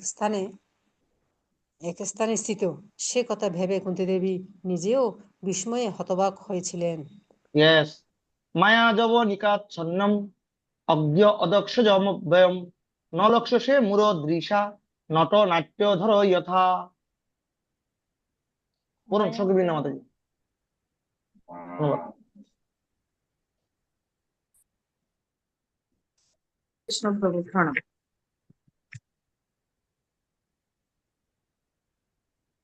তুমি Yes. ইন্দ্রিয়জ জ্ঞানের অতীত। তুমি ইন্দ্রিয়জ জ্ঞানের অতীত ও মায়ারূপা সর্ব যবনিকার দ্বারা আচ্ছাদিত। মায়ারূপা জগন্নিতার দ্বারা আচ্ছাদিত, আসক্ত ও উত্থিত।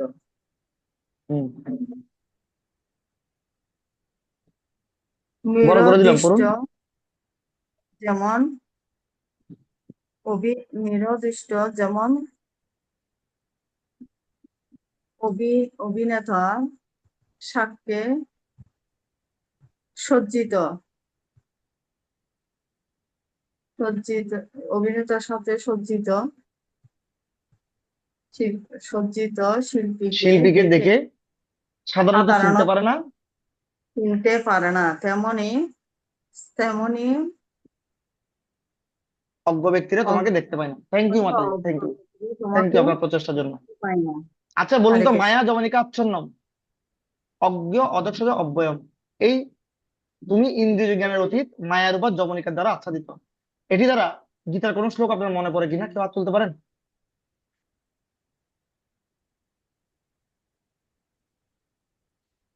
হাত তুলতে পারেন?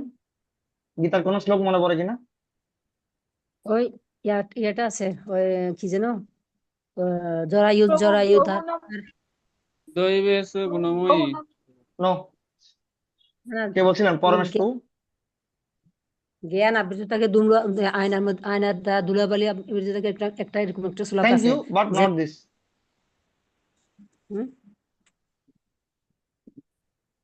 কেশবরী প্রভু। নাহম প্রকাশ সর্বস্ব যোগমায়া সমাবৃত। নাম প্রকাশ সর্বস্ব যোগমায়া সমাবৃত। আমি যোগমায়া দ্বারা আচ্ছন্ন থাকি। মূঢ় ব্যক্তিদের কাছে আমি নিজেকে প্রকাশ করি না। মূঢ়ায়ম নাভিজানাতি লোকমাম অজম অব্যয়ম। তো এখানে মূঢ় শব্দটা আছে, ঠিক আছে? এভাবে যখন ভাগবতম পড়বেন রিলেট করতে হবে গীতার সাথে, কেমন? গীতার সাথে রিলেশন, ঠিক আছে? যখন চৈতন্য চরিতামৃত পড়বেন তখন গীতার ভাগবতের সাথে রিলেশন করতে হবে, তখন হচ্ছে শাস্ত্র পড়ার মজা। সো মূঢ় ব্যক্তি মানে কি? যে সমস্ত ব্যক্তি নিজের দেহকে নিজের স্বরূপ বলে মনে করে, আত্মা সম্বন্ধে যাদের কোনো জ্ঞান নেই, সে সমস্ত ব্যক্তিদেরকে মূঢ় বলা হয়। আর সে সমস্ত ব্যক্তিদের কাছে ভগবান নিজেদেরকে প্রকাশিত করেন না, আবৃত করে রাখেন।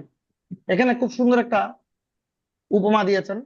মূঢ়দ্রষ্ট যেমন অভিনেতার সাথে শিল্পীকে দেখে সাধারণত চিনতে পারে না, একই ব্যক্তি যখন ভিন্ন ভিন্ন সাজে আসে, ভিন্ন ভিন্ন রোল প্লে করে, তখন যারা মূঢ় ব্যক্তি, যাদের চিন্তা চেতনা এত বেশি উন্নত নয়, অজ্ঞ, এখানে অজ্ঞ শব্দটা উল্লেখ করা আছে, তারা সেই শিল্পী প্রকৃত ব্যক্তিকে তারা ডিটেক্ট করতে পারে না, উপলব্ধি করতে পারে না। একইভাবে কুন্তি দেবী হাম্বল হয়ে নিজেকে বলছেন, আমিও তো অজ্ঞ, অদক্ষজ, ত্রিগুণের অতীত পরমেশ্বর ভগবানকে আমি উপলব্ধি করতে পারছি না, আমার সেই অভিজ্ঞতা নেই।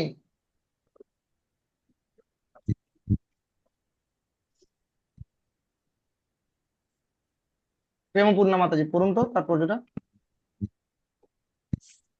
হরে কৃষ্ণ। কিন্তু তা সত্ত্বেও এক শ্রেণীর আসরিক মনোভাবাপন্ন মানুষ রয়েছে যারা সর্বদাই ভগবানকে পরম সত্য বলে স্বীকার না করতে বদ্ধপরিকর।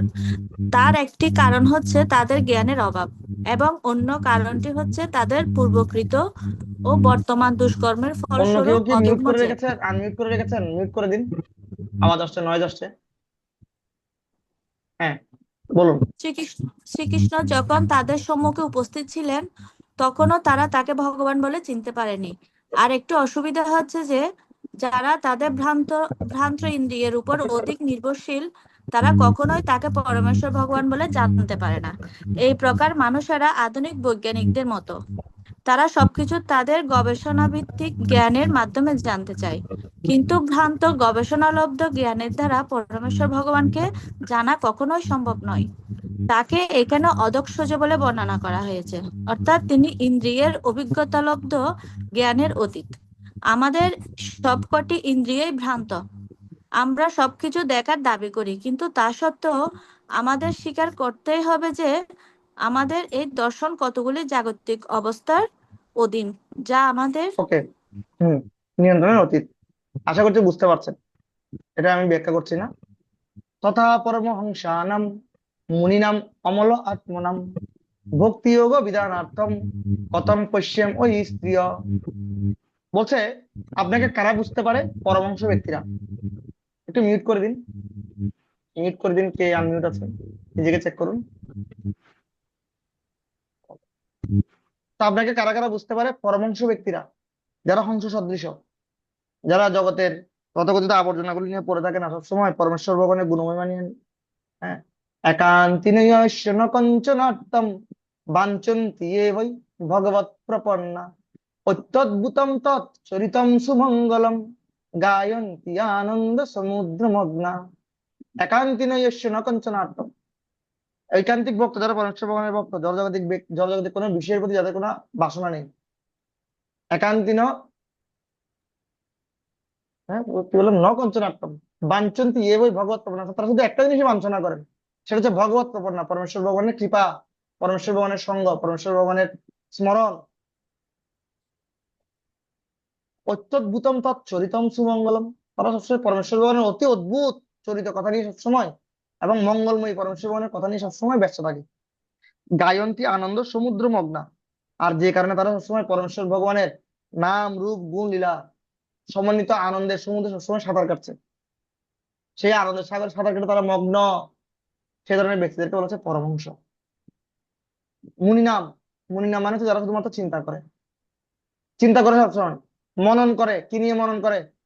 জগতের ব্যক্তিরা অনেক বিষয় নিয়ে মনন করে। টাকা টাকা টাকা টাকা টাকা, মানি মানি মানি হানি, সুইটার দেন হানি। হ্যাঁ, টাকা, নারী, গাড়ি, বাড়ি, এগুলো নিয়ে চিন্তা করে, এটা এক ধরনের মনন। কিন্তু এখানে ওই ধরনের ব্যক্তি কথা বলা হয়নি। এখানে মুনি বলতে বোঝানো হচ্ছে যারা সবসময় পরমেশ্বর ভগবানকে নিয়ে চিন্তা করে, মনন করে, তারা হচ্ছে মুনি। এবার হচ্ছে অমল, যাদের হৃদয় মল মুক্ত, অমল, সে সমস্ত ব্যক্তিরা আপনাকে জানতে পারে। কি নিয়ে? আপনাকে এবং আপনার ভক্তি নিয়ে, ভক্তি যোগম, ভগৎ ভক্তির বিজ্ঞান সম্বন্ধে জানতে পারে। কথং পশ্যে মহি স্ত্রীয়, কিন্তু আমার মতো স্ত্রী ব্যক্তিরা, আমার মতো স্ত্রীরা কিভাবে আপনাকে জানতে পারে? তো সাধারণত যারা স্ত্রী, পরমেশ্বর ভগবান শ্রীল প্রভুপাদের কৃপায় বর্তমান যুগের স্ত্রীরা তারা অনেক কৃষ্ণ ভাবনাময়। তো স্ত্রীদের হৃদয় অনেক তারপর যেমন পূর্ব শ্রীপদ লিখেছেন, স্ত্রীদের হৃদয় অনেক সফট, স্ত্রীদের হৃদয় অনেক শ্রদ্ধা, এই জন্য তারা খুব দ্রুত ধর্মকে গ্রহণ করতে পারে। কিন্তু আবার যারা স্ত্রী মানে ফিমেল বডিতে আছে, ওদের আবার একটা লিমিটেশন আছে। ওদের হচ্ছে পারমাত্মিক, ওরা একটা লেভেল পর্যন্ত ভক্তি করতে পারে, পূজা অর্চা করা, একটু হরি কথা শুনে, এগুলো ঠিক আছে, কিন্তু শাস্ত্র অধ্যয়ন করা, তারপর তত্ত্বগত ভাবে ভগবানকে জানা, এগুলির প্রতি আবার অত্যন্ত দুর্বল আছে। এই জন্য দেখবেন শাস্ত্রতে সবসময় একটা জিনিস সবসময় উল্লেখ করা হয়, পুংসাম পুংসাম পুংসাম, দেখবেন সব জায়গায় উল্লেখ করা হয় পুংসাম, রাইট না? অনেকগুলো শ্লোক পেয়েছেন আপনারা পুংসাম দিয়ে, পুংসাম বর্ষ শতমী আয়ুম, তারপর সুশ্রুত শতধনাশ বাসুদেব কথা, বিভিন্ন শ্লোকে আছে পুংসাম শব্দটা। পুংসাম মানে হচ্ছে মেলদেরকে বলা হচ্ছে, স্ত্রীদেরকে উদ্দেশ্য করে ধরেন খুব কম শ্লোক বলা হয়েছে, তার মানে ওদেরকে এখানে ডিমোটিভেট করা হচ্ছে না। শাস্ত্র কেন শুধু পুরুষদেরকে উদ্দেশ্য করে বলা হয়েছে, কারণ বেশিরভাগ ক্ষেত্রে দেখা যায় মাতাজিদের শাস্ত্র অধ্যয়ন করার টেন্ডেন্সিটা খুব কম, তত্ত্বগত বিচারও একটু কম করতে চাই। এমনি সাধন ভক্তি, এমনি পূজা অর্চনা সেবা আদি তো ওদেরগুলো তো খুব ভালো মন, কিন্তু তত্ত্ব বিচার, তারপর হচ্ছে পড়ালেখা করা, এই ব্যাপারে ওরা একটু একটু ডিল দিতে ভালোবাসে। আমি কি ভুল বললাম? প্রভাতের কল্যাণ এখন অনেকটা চেঞ্জ হয়ে গেছে, আমরা যদি নিতা সেবিনীকে মাতাজিকে দেখি একটু ভিন্ন এক্সপিরিয়েন্স আমরা পাবো, বাট বেশিরভাগ ক্ষেত্রে ইন জেনারেল এই ধরনের টেন্ডেন্সিটা একটু বেশি দেখা যায়। এই জন্য আহ আর যেহেতু পড়ালেখা করে না, আবেগের বশে ভক্তি করে অনেক সময়, সেক্ষেত্রে ওরা মিসগাইডের হওয়ার সম্ভাবনা বেশি থাকে, মিসগাইডেড হয়, তত্ত্বগুলো ভালোভাবে ক্লিয়ার থাকে না। বোঝা যাচ্ছে? সেই জন্য আর এখানে কুন্তী দেবী তিনি আসলে এটা বিনয়ী হয়ে বলেছেন যে আপনার মতো আপনি, আপনাকে অনেক সময় এই আপনাকে জানতে পারে কারা? পরমংশরা, মুনিরা, হ্যাঁ, অমল আত্মারা, কিন্তু আমি তো একজন স্ত্রী, আমি কিভাবে আপনাকে জানতে পারবো? কিন্তু প্রভুপাদ এই জিনিসটাকে ক্লিয়ার করেছেন। পড়ুন তো দয়ালু নরহরি প্রভু। আগে হরে কৃষ্ণ। স্ত্রী লোকেরা সাধারণত দার্শনিকদের মতো চিন্তা করতে পারেন না, কিন্তু তারা ভগবানের আশীর্বাদ প্রাপ্ত হয়েছেন, কেননা তারা সহজেই ভগবানের শ্রেষ্ঠত্ব এবং সর্বশক্তিমত্তা স্বীকার করেন এবং তার ফলে তারা নিঃসংকোচে তাকে প্রণীত নিবেদন করেন। ভগবান এতই কৃপাময় যে তিনি কেবল মহান দার্শনিকদের প্রতি তার বিশেষ অনুগ্রহ প্রদর্শন করেন না, তিনি সকলের আগে প্রভু আরেকটু নিচে তিনি সকলের প্রভু আর দেখতে পাচ্ছি না, তিনি তিনি সকলের সকলের ঐকান্তিকতা ও নিষ্ঠা সম্বন্ধে অবগত। তাই যে কোনো ধর্মীয় অনুষ্ঠানে সাধারণত অধিক সংখ্যায় স্ত্রী লোকদের সমবেত হতে দেখা যায়। প্রতিটি দেশ এবং প্রতিটি ধর্ম সম্প্রদায়ের পুরুষদের থেকেও স্ত্রীদের অধিক আগ্রহ প্রদর্শন করতে দেখা যায়। ভগবানের প্রতি এই সরল বিশ্বাস নিষ্ঠা রহিত লোক দেখানো ধর্মপরায়ণতা থেকে অনেক বেশি কার্যকারী। এই জন্য পরমেশ্বর ভগবানকে তিনি প্রণাম নিবেদন করছেন। কৃষ্ণায় বাসুদেবায় দেবকী নন্দনায় চ নন্দ গোপ কুমারায় গোবিন্দায় নমো নমঃ। এখানে তিনি পরমেশ্বর ভগবানকে তিনি বলছেন, তুমি বাসুদেবের পুত্র কৃষ্ণ, এই জন্য আমি তোমার পিসি হওয়ার মতো সৌভাগ্য অর্জন করেছি। তুমি দেবকীর নন্দন, তুমি দেবকীকে আনন্দ প্রদান করেছো, তুমি আমাদেরকে আনন্দ প্রদান করছো। তুমি নন্দ গোপ, তুমি শুধু তাদেরকে আনন্দ প্রদান করেনি, নন্দের পুত্র ছিলে তুমি, নন্দকে তুমি আনন্দ বিধান করেছো। হ্যাঁ, সেজন্য আমি তোমাকে প্রণাম নিবেদন করি, বারবার প্রণাম নিবেদন। তুমি সমস্ত গাভী এবং ইন্দ্রিয়দের আনন্দদাতা, তুমি সমস্ত জগৎকে আনন্দ প্রদানকারী, এই জন্য তোমাকে আমি বারবার প্রণাম নিবেদন করছি। তারপর যেটা পড়ে নেবেন, তারপর যেটা এই জায়গাটা একটু পড়ুন। আগে আমরা তিনি আরেকটা শ্লোক পরে শেষ যদি করবো। তিনি যদি বসুদেব এবং দেবকী পুত্র রূপে আবির্ভূত হতেন, তাহলে কুন্তী দেবী তাকে তার ভ্রাতুষ্পুত্র বলে দাবি করে বিশেষ বাৎসল্য স্নেহে তাকে এভাবে সম্বোধন করতে পারতেন না। কিন্তু নন্দ এবং যশোদা অধিক সৌভাগ্যশালী, কেননা তারা ভগবানের বাল্যলীলা আস্বাদন করেছিলেন, যা তার অন্যান্য সমস্ত লীলাবিলাস থেকে অধিক আকর্ষণীয়। ব্রজভূমিতে তিনি যে তার বাল্যলীলা প্রদর্শন করেছিলেন তা অতুলনীয়, কেননা তা ব্রহ্মসংহিতা বর্ণিত চিন্তামণিধাম স্বরূপ মূল কৃষ্ণলোকে অনুষ্ঠিত তা নিত্যলীলা Yes, প্রতিরূপ। নন্দ এবং যশোদা বসুদেব এবং দেবকী থেকে অধিক সৌভাগ্যশালী। কেন? কারণ দেবকী জন্মদান করেছেন কিন্তু পুত্রকে দুগ্ধপান করাতে পারেনি। আর পরমেশ্বর ভগবানকে ভোগ নিবেদন করার জন্য ব্রহ্মাদি দেবগণ কত তপস্যা করে, কিন্তু এই ব্রজের সামান্য নারী গোপিকা যশোদা, তিনি কোনো প্রকার তপস্যা করা ছাড়াই, ওরকম ব্রহ্মা আদি দেবগণের মধ্যে এত বেশি প্রয়াস করা ছাড়াই পরমেশ্বর ভগবান তার দুগ্ধ পান পান করেছেন। অহতি ধন্যা ব্রজগোরমন্যা স্তন্যামৃতম পীতম অতীব তে মুদা यशाम विभवत्सतरात्मजात्मना यत्रिप्पचैদ্যপি ন চলমদ্ধরা। অহতি ধন্য ব্রজগ রমণা, ব্রজের রমণীগণ কত ধন্য। স্তন্যামৃতম পীতম অতীব তে মুদা, ব্রহ্মা প্রার্থনা করে বলছেন, আমি যে ব্রহ্মা এত তপস্যা করে এত গায়ত্রী মন্ত্র উচ্চারণ করে পরমেশ্বর ভগবানের নখাগ্র দর্শন করার সুযোগ লাভ করতে পারি না, এত মন্ত্র উচ্চারণ করার পরও আমার ভোগের দিকে যে ব্যক্তি একবার ফিরেও তাকায় না, সেই ব্যক্তি ব্রজের সামান্য একজন গোপী যশোদার স্তন্যামৃতম পীতম, তার স্তনের দুধ পান করেন, দুগ্ধ পান করেন। আহা কত ভাগ্য, অহতি ধন্য, ধন্য ধন্য সেই যশোদা মাতা। অহ ধন্যম নন্দ গোপব্রজ উপসম ইয়ন্মিত্রম পরমানন্দম পূর্ণং ব্রহ্ম সনাতনম। ধন্য হোক নন্দ মহারাজ। অহধন্যম নন্দ ব্রজ গোপ উপসম, নন্দের সেই গোপ নন্দ মহারাজ ধন্য হোক। কেন? ইয়ন মিত্রম পরমানন্দম পূর্ণং ব্রহ্ম সনাতনম, পূর্ণ ব্রহ্ম সনাতন শাশ্বত পরমেশ্বর ভগবান শ্রীকৃষ্ণ তার গৃহে তার সন্তান রূপে আবির্ভূত হয়ে তার সাথে লীলা বিলাস করছেন। এর চেয়ে তার ধন্য ব্যক্তি কি হতে পারে? এই জন্য ব্রজভূমিকে বলা হচ্ছে, যেমন ইউনিভার্সিটিতে, ঢাকা ইউনিভার্সিটিতে যদি আপনি যান, সেখানে দেশের সমস্ত ট্যালেন্টেড স্টুডেন্টরা সেখানে থাকে, সেখানে পড়ালেখা করে। একইভাবে বৃন্দাবন হচ্ছে highest university of this 14 world, যেখানে পরমেশ্বর ভগবানের সাথে হাইয়েস্ট লেভেলের ডিউটিরা বাস করেন, আর যাদের সাথে পরমেশ্বর ভগবান কি করেন? লীলা বিলাস করেন। লাস্ট লোক, এই জন্য বলছেন হে ভগবান, সেই জন্য আপনি আমাদেরকে আনন্দ বিধান করেছেন পরমেশ্বর ভগবান হওয়া সত্ত্বেও, আপনি অদক্ষ হওয়া সত্ত্বেও, ত্রিগুণের অতীত হওয়া সত্ত্বেও আপনি সবসময় আমাদেরকে আনন্দ বিধান করেছেন। আপনি সমস্ত আনন্দের পরম উৎস, এই জন্য আমি আপনাকে প্রণাম নিবেদন করি।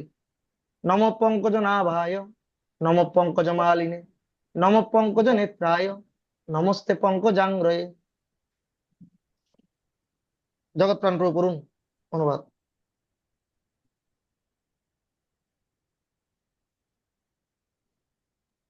প্রভু হরে কৃষ্ণ, দণ্ডবত প্রভু। অনুবাদ করবো। হ্যাঁ। হে পরমেশ্বর, তোমার উদর কেন্দ্রে নাভিদেশ পাদ সদৃশ আবর্তে চিহ্নিত, গলদেশে পদ্মের মালা নিয়ত শোভিত। তোমার দৃষ্টিপাত পদ্মের মতো স্নিগ্ধ এবং পাদদ্বয় অল্প চিহ্নাঙ্কিত। তোমাকে আমার সশ্রদ্ধ প্রণতি নিবেদন করি। ইয়েস, প্রণাম নিবেদন করছে। এখানে পরমেশ্বর ভগবান অনেক সুন্দর সুন্দর অঙ্গের কথা বলা হয়েছে। ফার্স্ট অফ অল, ভগবানের ভক্তির মধ্যে সবচেয়ে ইজি ভক্তি হচ্ছে ভগবানকে প্রণাম নিবেদন করা। ভক্তি যতগুলো প্রসেস আছে, সবচেয়ে ইজি প্রসেস ভগবানকে প্রণাম নিবেদন করা।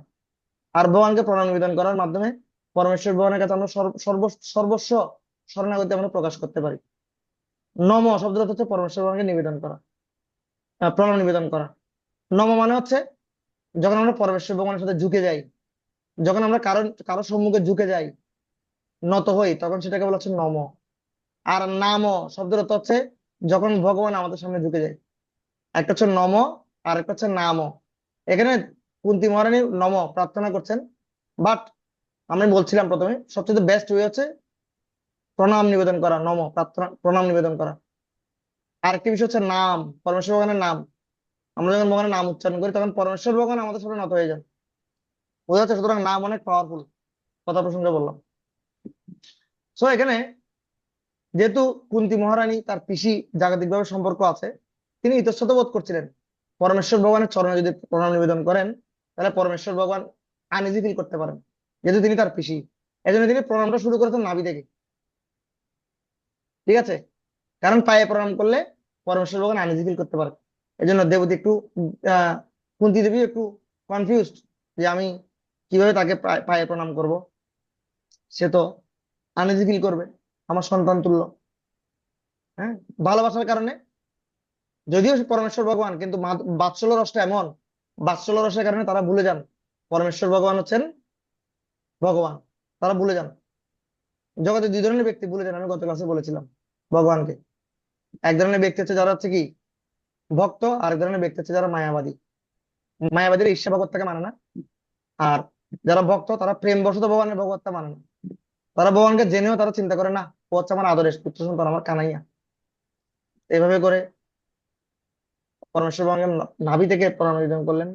এবং পরমেশ্বর ভগবান মালিনী, পঙ্কজ মালিনী, তিনি পদ্মফুলের মালা পরিহিত ছিলেন। পরমেশ্বর ভগবানের নাভি পঙ্কজ নাভায় বলা হয়, এই জন্য পরমেশ্বর ভগবানের নাভি হচ্ছে পদ্মের মতো। বিশেষ করে পরমেশ্বর ভগবানের নাভি থেকে পদ্মস্বরূপ একটি পদ্মের কি হয়েছিল, বিস্তার হয়েছিল সৃষ্টির প্রারম্ভে। সেই পদ্মের উপর ব্রহ্মার জন্ম হয়েছিল, এই জন্য তাকে পঙ্কজ নাভায় বা পদ্মনাভ বলা হয়। বোঝা যাচ্ছে? অনেকে বলে ভগবানের নাভি পদ্মের মতো, এই জন্য আসলে সেটা নয়, নাভিটা পদ্মের মতো নয়, বরং ভগবানের নাভি থেকে পঙ্কজ বা পদ্মের উৎপত্তি হয়েছিল বিধায় তাকে পঙ্কজ নাভায় বা পদ্মনাভ বলা হয়। হ্যাঁ, এবং ভগবানের নাভিটাও সুন্দর, পদ্মের মতো বলা যেতে পারে। পঙ্কজ মালিনী, ভগবান তখন পদ্মফুলের মালা পরিহিত ছিল, সো সেজন্য তাকে পঙ্কজ মালিনী এখানে বলা হয়েছে। পঙ্কজ নেত্রায়, ভগবানের চোখ পদ্মফুলের পাপড়ির মতো অত্যন্ত সুন্দর, সেজন্য পঙ্কজ নেত্রায়। এবং লাস্টে কুন্তী দেবী আর লোভ সামলাতে পারেনি, কারণ পরমেশ্বর ভগবানের অঙ্গের মধ্যে সবচেয়ে সুন্দর হচ্ছে তার চরণ। অঙ্গ্রয়ে, অঙ্গ্র মানে হচ্ছে চরণ, অঙ্গ্র, পঙ্কজ অঙ্গ্র, অঙ্গ্র মানে হচ্ছে চরণ। অনেকে এটাকে জাঙ্গ্র বলে। হ্যাঁ, কিছুদিন আগে একজন বলছিল জাঙ্গ্রয়ে, জাঙ্গ্রয়ে মানে কি উরুদেশ বা এই ধরনের কিছু বর্ণনা করছিল। নো, পঙ্কজ অঙ্গ্রয়ে, অঙ্গ্র মানে হচ্ছে চরণ। ঠিক আছে, পরমেশ্বর ভগবানের চরণে লাস্ট পর্যন্ত লোভ সামলাতে না পেরে পরমেশ্বর ভগবানের চরণে প্রণাম নিবেদন করলেন। পঙ্কজ, পঙ্ক শব্দটা উৎপন্ন হয়েছে, পঙ্কজ শব্দটা এসেছে পঙ্ক থেকে। পঙ্ক মানে হচ্ছে জলাশয়ে যে কাদা থাকে, কাদা, সেটাকে বলা হচ্ছে পঙ্ক। সে কাদা থেকে পঙ্কজ যে ফুলের জন্ম হয় সেটার নাম হচ্ছে পদ্মফুল, এই জন্য পদ্মফুল আরেক নাম হচ্ছে পঙ্কজ। বোঝা যাচ্ছে?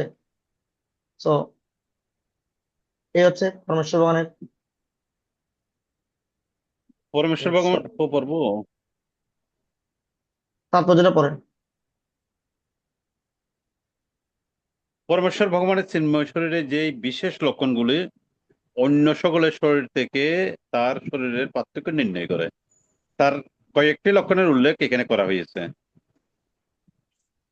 ওকে, সেগুলো ভগবানের শরীরের বিশেষ বৈশিষ্ট্য। ভগবান আমাদের মধ্যে প্রতীত হতে পারেন, কিন্তু তিনি সর্বদাই তার শরীরের বিশেষ চিহ্নগুলো দ্বারা কি থাকেন, চিহ্নগুলো দ্বারা স্বতন্ত্র থাকেন। পরমেশ্বর ভগবানের চরণে 19টি চিহ্ন রয়েছে, পরমেশ্বর ভগবানের মুখমণ্ডল, প্রত্যেকটি জিনিসে আলাদা আলাদা কি রয়েছে, বৈশিষ্ট্য রয়েছে, সেগুলো দ্বারা তিনি এই জগতে থাকলেও তাকে আলাদা করে চেনা যেতে পারে। তো যাই হোক, আমার আজকে টার্গেট ছিল আমি 30 নম্বর অধ্যায় শ্লোক পর্যন্ত যাব, কিন্তু তারপরও এটা আমার জন্য একটু কঠিন হয়ে গেল। 22 নম্বরে আমি আটকে গেলাম। বাকিটা রাঘব কীর্তন কন্টিনিউ করবেন। তারপর আমি অনেক ফাস্ট টেনেছি, আরেকটু স্লো আলোচনা করলে হয়তো বা এতটুকু আসা সম্ভব হতো না, যেহেতু আমি প্রভুকে কথা দিয়েছিলাম অ্যাটলিস্ট আমি কুন্তী দেবীর প্রার্থনাগুলিকে কিছু দূর টাচ করবো, এই জন্য আমি চেষ্টা করলাম। তো সবাইকে অসংখ্য ধন্যবাদ বিগত 4টা ক্লাস আমাকে কোঅপারেট করার জন্য, ধৈর্য ধরে আমার মতো অযোগ্য ব্যক্তিকে শোনার জন্য, আমাকে সহ্য করার জন্য। তো আপাতত এটা আপনাদের সাথে আমার লাস্ট ক্লাস। তো আমি যদি কোনো অন্যায় করে থাকি, কোনো অপশব্দ ব্যবহার করে থাকি, বা এমন কোনো শব্দ ব্যবহার করে থাকি যেটা আপনাদেরকে আহত করেছে হৃদয় থেকে, আমাকে ক্ষমা সুন্দর দৃষ্টিতে দেখবেন। এবং আজকে একটু প্রথম দিকে হয়তো আমি একটু কড়া কড়া কথা বলেছি আছে, বাট আমি আসলে হৃদয় থেকে আপনাদেরকে হেল্প করতে চেয়েছি। আমি চেয়েছি আপনারা খুব ভালো ভাগবত বুঝবেন, ভাগবত বক্তা হবেন, ভাগবতকে আস্বাদন করবেন। এই জন্য আমি একটু আপনাদেরকে হেল্প করার চেষ্টা করতে, এক্সট্রিমলি সরি ফর দিস, সবাই আমাকে ক্ষমা করবেন। আমি নিজে একজন ভাগবতের স্টুডেন্ট, চেষ্টা করছি ভাগবত পড়ার জন্য এবং শেয়ার করার জন্য। আপনারা এখানে সবাই বৈষ্ণব, বৈষ্ণবী, সবাই আমাকে আশীর্বাদ করবেন যাতে করে আমি ভাগবত উপলব্ধি করতে পারি। কারো কোনো কোয়েশ্চেন থাকলে 1 মিনিট নিব, তারপর শেষ করবো। রত্ননিধি প্রভু। হরে কৃষ্ণ, দণ্ডবোধ প্রণাম প্রভু। কেউ যেন প্রশ্ন করছে, অন্য কেউ, তাহলে আমি হ্যাঁ দেখি। প্রভু, রত্ননিধি প্রভু হাত তুলেছেন। হরে কৃষ্ণ প্রভু, দণ্ডবোধ প্রণাম আপনাকে। তো আমার বিশেষ করে একটি ইচ্ছা হয়েছিল যে মানে আপনি অনেকদিন 2 বছর ধরে জীবিতে গীতা ভাগবত চৈতন্য চরিতামৃত থেকে অধ্যয়ন করেছেন। তো আমার ইচ্ছা ছিল আপনার থেকে শ্রবণ করার, যেভাবে যে শৌনকাদি মুনি ঋষিরা সমস্ত শাস্ত্রের সার নির্যাসটা জানতে চেয়েছিলেন সুত গোস্বামীর কাছে। তো সেটা আপনাকে প্রশ্ন করার একটা ইচ্ছে ছিল। তো আমি আশা করি আপনি ওই ব্যাপারে একটু করে বলবেন, যেহেতু আমাদের সময় আজকে অনেক কম আছে। কি বিষয়ে প্রভু? মানে আপনি গীতা, ভাগবত, চৈতন্য চরিতামৃত 2 বছর ধরে অধ্যয়ন করেছেন জিইবিতে। হ্যাঁ, তো আমাদের মানে একটু করে আমাদের ইয়ে সার নির্যাসটা আমাদেরকে বলবেন। আর একটা জিনিস ওকে, হচ্ছে আমার আজকে, হ্যাঁ, তো আমার ইচ্ছা ছিল এটা আপনাকে প্রশ্ন করার জন্য, কিন্তু সময় পাচ্ছিলাম না। আরেকটা জিনিস হচ্ছে আজকে একটা শ্লোক বলছিলেন ওই যে অহবকিজম স্তনক আলোকুটম, আরেকটা শ্লোক বলছিলেন ওটা ভালোভাবে বুঝতে বরহা পিরম, এটা দশম স্কন্ধের শ্লোক। শুরুটা বরহা বলা। পিরম, বরহা পিরম, এটা দিয়ে সার্চ দিলে পাবেন। তারপর আমি ছবি তুলে সুদর্শন প্রভুকে পাঠাবো, উনি আপনাদেরকে সেন্ড করে দেবেন, আচ্ছা, ঠিক, থ্যাংক ইউ। রেফারেন্স দিয়ে দেবেন। ঠিক আছে, থ্যাংক ইউ প্রভু। আসলে আহ জীবিত আসলে 2 বছর খুব গ্লোরিয়াস টাইম ছিল, গোল্ডেন টাইম। তো শাস্ত্রে একটা কথা আছে, ভাগবত পর গিয়া ভাগবত স্থানে, যেখানে মহান ভাগবতরা আছে, বিশেষ করে মহান ভাগবত ইসগ্রেস গৌরাঙ্গ প্রভু, ইসগ্রেস গৌরাঙ্গ দর্শন প্রভু, ইসগ্রেস গৌরাঙ্গ বিহারী প্রভু, ইসগ্রেস দামোদর প্রভু, ইসগ্রেস অমরেন্দ্র প্রভু, ইসগ্রেস পাবনেশ্বর প্রভু, হেমরূপ চৈতন্য প্রভু, এই ধরনের মহান মহান ব্যক্তিদের ক্লাস আমাদের, তাদের সঙ্গ পাওয়ার সুযোগ হয়েছে, তাদের ক্লাস পাওয়ার সুযোগ হয়েছিল। তারা ব্যক্তি ভাগবত অনেক মহারাজদের ক্লাস আমরা পেয়েছিলাম। আহ তো অ্যাকচুয়ালি এবং খুব কন্টিনিউয়াসলি আমরা আসলে একটা বাইকস এর মধ্যে থেকে রেগুলারলি, হ্যাঁ, উইদাউট এনি ব্রেক আমরা অধ্যয়ন করার সুযোগ পেয়েছিলাম, সেবা করার সুযোগ পেয়েছিলাম। তো আসলে ভাগবত যখন আমরা উপলব্ধ ভক্তদের কাছ থেকে শুনবো না, সেটা অনেক এফেক্ট করবে হৃদয়ে। আপনি বুঝতে পারবেন উপলব্ধ ভক্তদের কাছ থেকে যখন আপনি শুনবেন, সেটা আপনার হৃদয়ের প্রত্যেকটা জায়গায় টাচ করবে, হিট করবে। তো এই ধরনের ভক্তদের কাছ থেকে আপনার সৌভাগ্য হয়েছিল, সেবা করার সৌভাগ্য হয়েছিল। এবং বিশেষ করে তাদের যে জিনিসটা খুব আকর্ষণ করেছিল, সেটা হচ্ছে ওদের সদাচার, একে অপরের প্রতি মিউচুয়াল রেসপেক্ট, বৈষ্ণবদের প্রতি সেবা মনোভাব। অনেক সিনিয়র সিনিয়র ভক্তরা কি পরিমাণ সেবা করছে সেখানে, এই সমস্ত বিষয়গুলো আমাকে অত্যন্ত আকৃষ্ট করেছে। আমিও চিন্তা করেছি যে একসময় কৃষ্ণ যদি আমাকে তাদের মতো মনোভাব প্রদান করেন। গোল্ডেন টাইম ছিল প্রভু, শর্টকাটে বললাম। কখনো একসাথে দেখা হলে অনেকক্ষণ ধরে এই ব্যাপারে গল্প করা যাবে। থ্যাংক ইউ প্রভু। হরে কৃষ্ণ। আমাদের ভক্তির জন্য আমাদের স্পেশালি কোনো নির্দেশনা আছে আমরা কিভাবে আরো ডেভেলপ করতে হবে? প্রভু আমি বলবো গীতা ভাগবত এই দুটি বিষয়ের সাথে ভালো বন্ধুত্ব করলে আসলে অ্যাকচুয়ালি মানে এর চেয়ে বেস্ট বন্ধু হতে পারে না। আমি সবাইকে বলি, কেউ যদি গীতা ভালো করে উপলব্ধি করতে পারে, তাহলে প্রচন্ড দুঃখের মধ্যে সে হাসতে পারবে, প্রচন্ড ডিপ্রেশনের মধ্যেও সে আলোর পথ খুঁজে পাবে। আর ভাগবতম তো অ্যাকচুয়ালি আমি কি বলবো, মানে কোনো কোনো তুলনা নেই ভাগবতমের কাছে। ভাগবতমের মতো কোনো শাস্ত্র হতে পারে না। আর শিল প্রভুপাদের তাৎপর্য ছাড়া সকল শাস্ত্রই বিধবা, আমি বলবো। শিল প্রভুপাদের তাৎপর্য ছাড়া কোনো শাস্ত্র আমাদের জীবনে কোনো এফেক্ট ফেলতে পারে না, পারতো না কখনো। তো শিল প্রভুপাদ অ্যাকচুয়ালি আমাদের জন্য কি দিয়ে গেছে, এটা আমরা যখন তাৎপর্যগুলো পড়বো তখন আমরা বুঝতে পারবো। শিল প্রভুপাদ অনেক কষ্ট করে গ্রন্থগুলো লিখেছেন আমাদের জন্য, আমাদের কল্যাণের জন্য। কিন্তু আমরা যদি এই গ্রন্থগুলো না পড়ি, তাহলে শিল প্রভুপাদের প্রতি অনেক অন্যায় করা হবে। আমরা যেন অন্তত শিল প্রভুপাদের প্রতি কৃতজ্ঞতা বশত অ্যাটলিস্ট ডেইলি কিছু না কিছু প্রভুপাদের গ্রন্থ পড়ি। আর এবার যদি আমরা পড়ি, একসময় ভগবানের প্রতি আমাদের প্রেম উৎপন্ন হবে, আমরা প্রকৃতপক্ষে ভগবানকে উপলব্ধি করতে পারবো।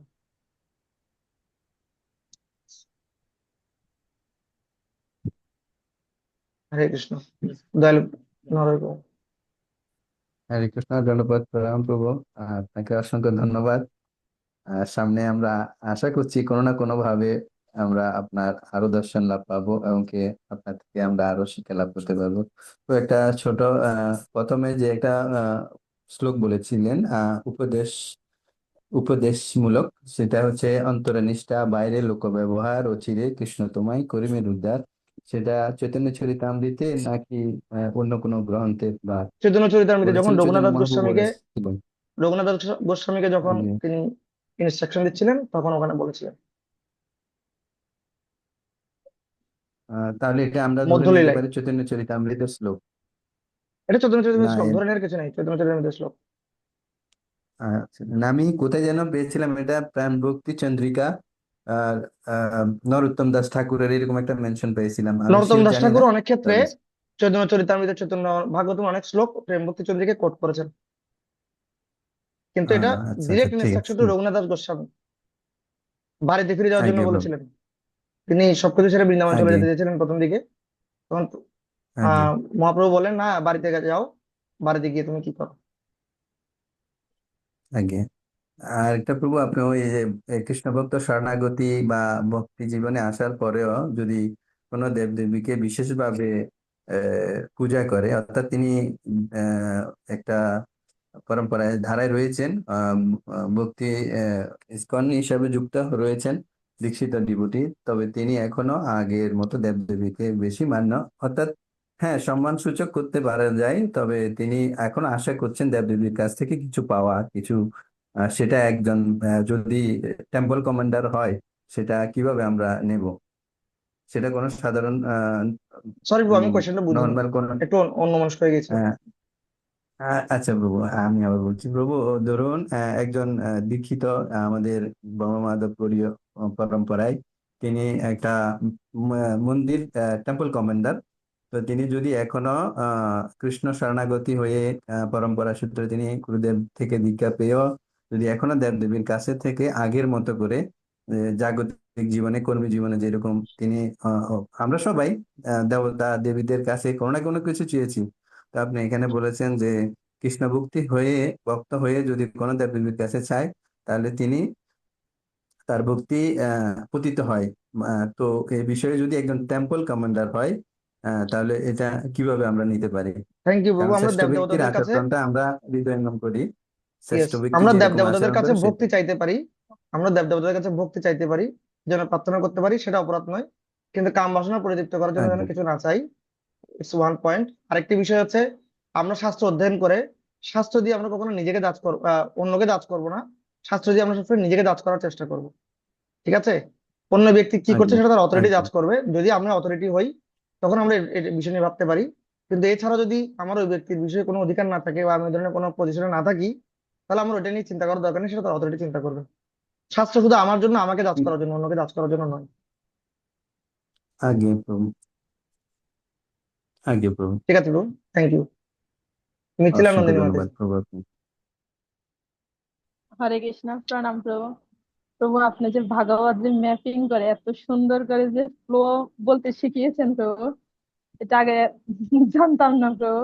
আপনার কাছে অসংখ্য কৃতজ্ঞ প্রভু। ভাগবতে এত সুন্দর আনন্দের সহিত করা যাবে প্রভু, এটা জানতাম না।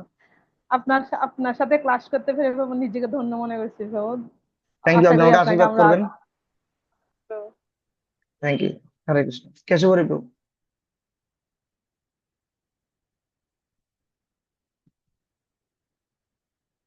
কেশবরী প্রভু হাত তুলেছিলেন।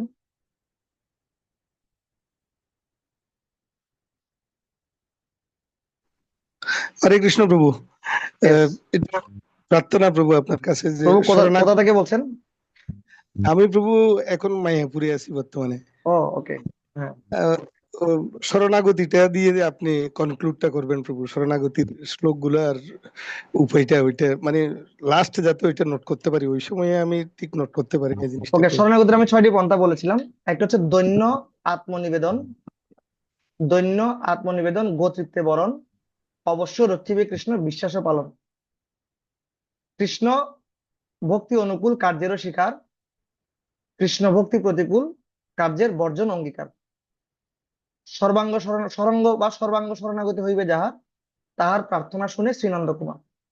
সো দৈন্য মানে হচ্ছে বিনয়, আত্মনিবেদন মানে হচ্ছে সর্বস্বটুকু দিয়ে পরমেশ্বর ভগবানের সেবা করা, গোতৃত্বে বরণ মানে হচ্ছে যতটুকু ভগবানের কৃপায় পাচ্ছি সেটাকে গ্রহণ করা, কৃতজ্ঞ হওয়া সেটার জন্য, যেটা পাচ্ছি না ওটার জন্য হাই উতাস না করা, অবশ্য রক্ষিবে কৃষ্ণ বিশ্বাস পালন, যে কোনো পরিস্থিতিতে পরমেশ্বর ভগবান আমাকে রক্ষা করবে না, বিশ্বাস স্থাপন করতে হবে, সে কনফিডেন্স নিজের মধ্যে থাকতে হবে। কৃষ্ণ ভক্তির অনুকূল যে সমস্ত কার্য আছে সেগুলোকে আমি গ্রহণ করব, প্রতিকূল যত কার্য আছে, যে সমস্ত কার্য আমাকে ভক্তি থেকে দূরে নিয়ে যাচ্ছে, সেগুলোকে ইমিডিয়েটলি সেগুলোকে আমি আমার লাইফ থেকে সরিয়ে দেবো। এগুলোকে বলা হচ্ছে শরণাগতি। ঠিক আছে প্রভু? আর এ ধরনের শরণাগতি যখন আমাদের থাকবে, তখন ভগবান আমাদেরকে রেসপন্স করবে। আমাদেরকে ভগবান তৎক্ষণাৎ রেসপন্স করে না, কারণ আমাদের এখনো পূর্ণাঙ্গ শরণাগতি হয়নি এই জন্য। ঋষিকেশ প্রভু। হরে কৃষ্ণ প্রভু। আসলে আপনার ক্লাসটা আমি অনেক কিছু শিখতে পারলাম, যে বিশেষ করে মানে আমরা হাল ছেড়ে ছেড়ে দেওয়ার পরেও আপনি আমাদেরকে ছাড়েন না, এটা সবচেয়ে সুন্দর। মানে আপনার এত বলার পরে আমরা করি না, তারপরে আপনি মানে আমাদেরকে আবার এগিয়ে নিয়ে গেছেন, এবার বলেন শুরু করেন। এই বললেন আমরা আমরা সবাই একই একই পরিবারের বাইরে না। যাই হোক, তো আমরা আল্লাহ জবাব করে আমি জবাব করেন না। এটা হচ্ছে বিশেষ করে আপনার আপনার আপনার গুণ বউ। আর বিশেষ করে আপনি বলছেন যে ওই বিশেষ করে শ্লোকগুলো, আপনার মুখের শ্লোকগুলো আমার কিন্তু মানে অমৃতের সময় লাগছে, সত্যি বলছি।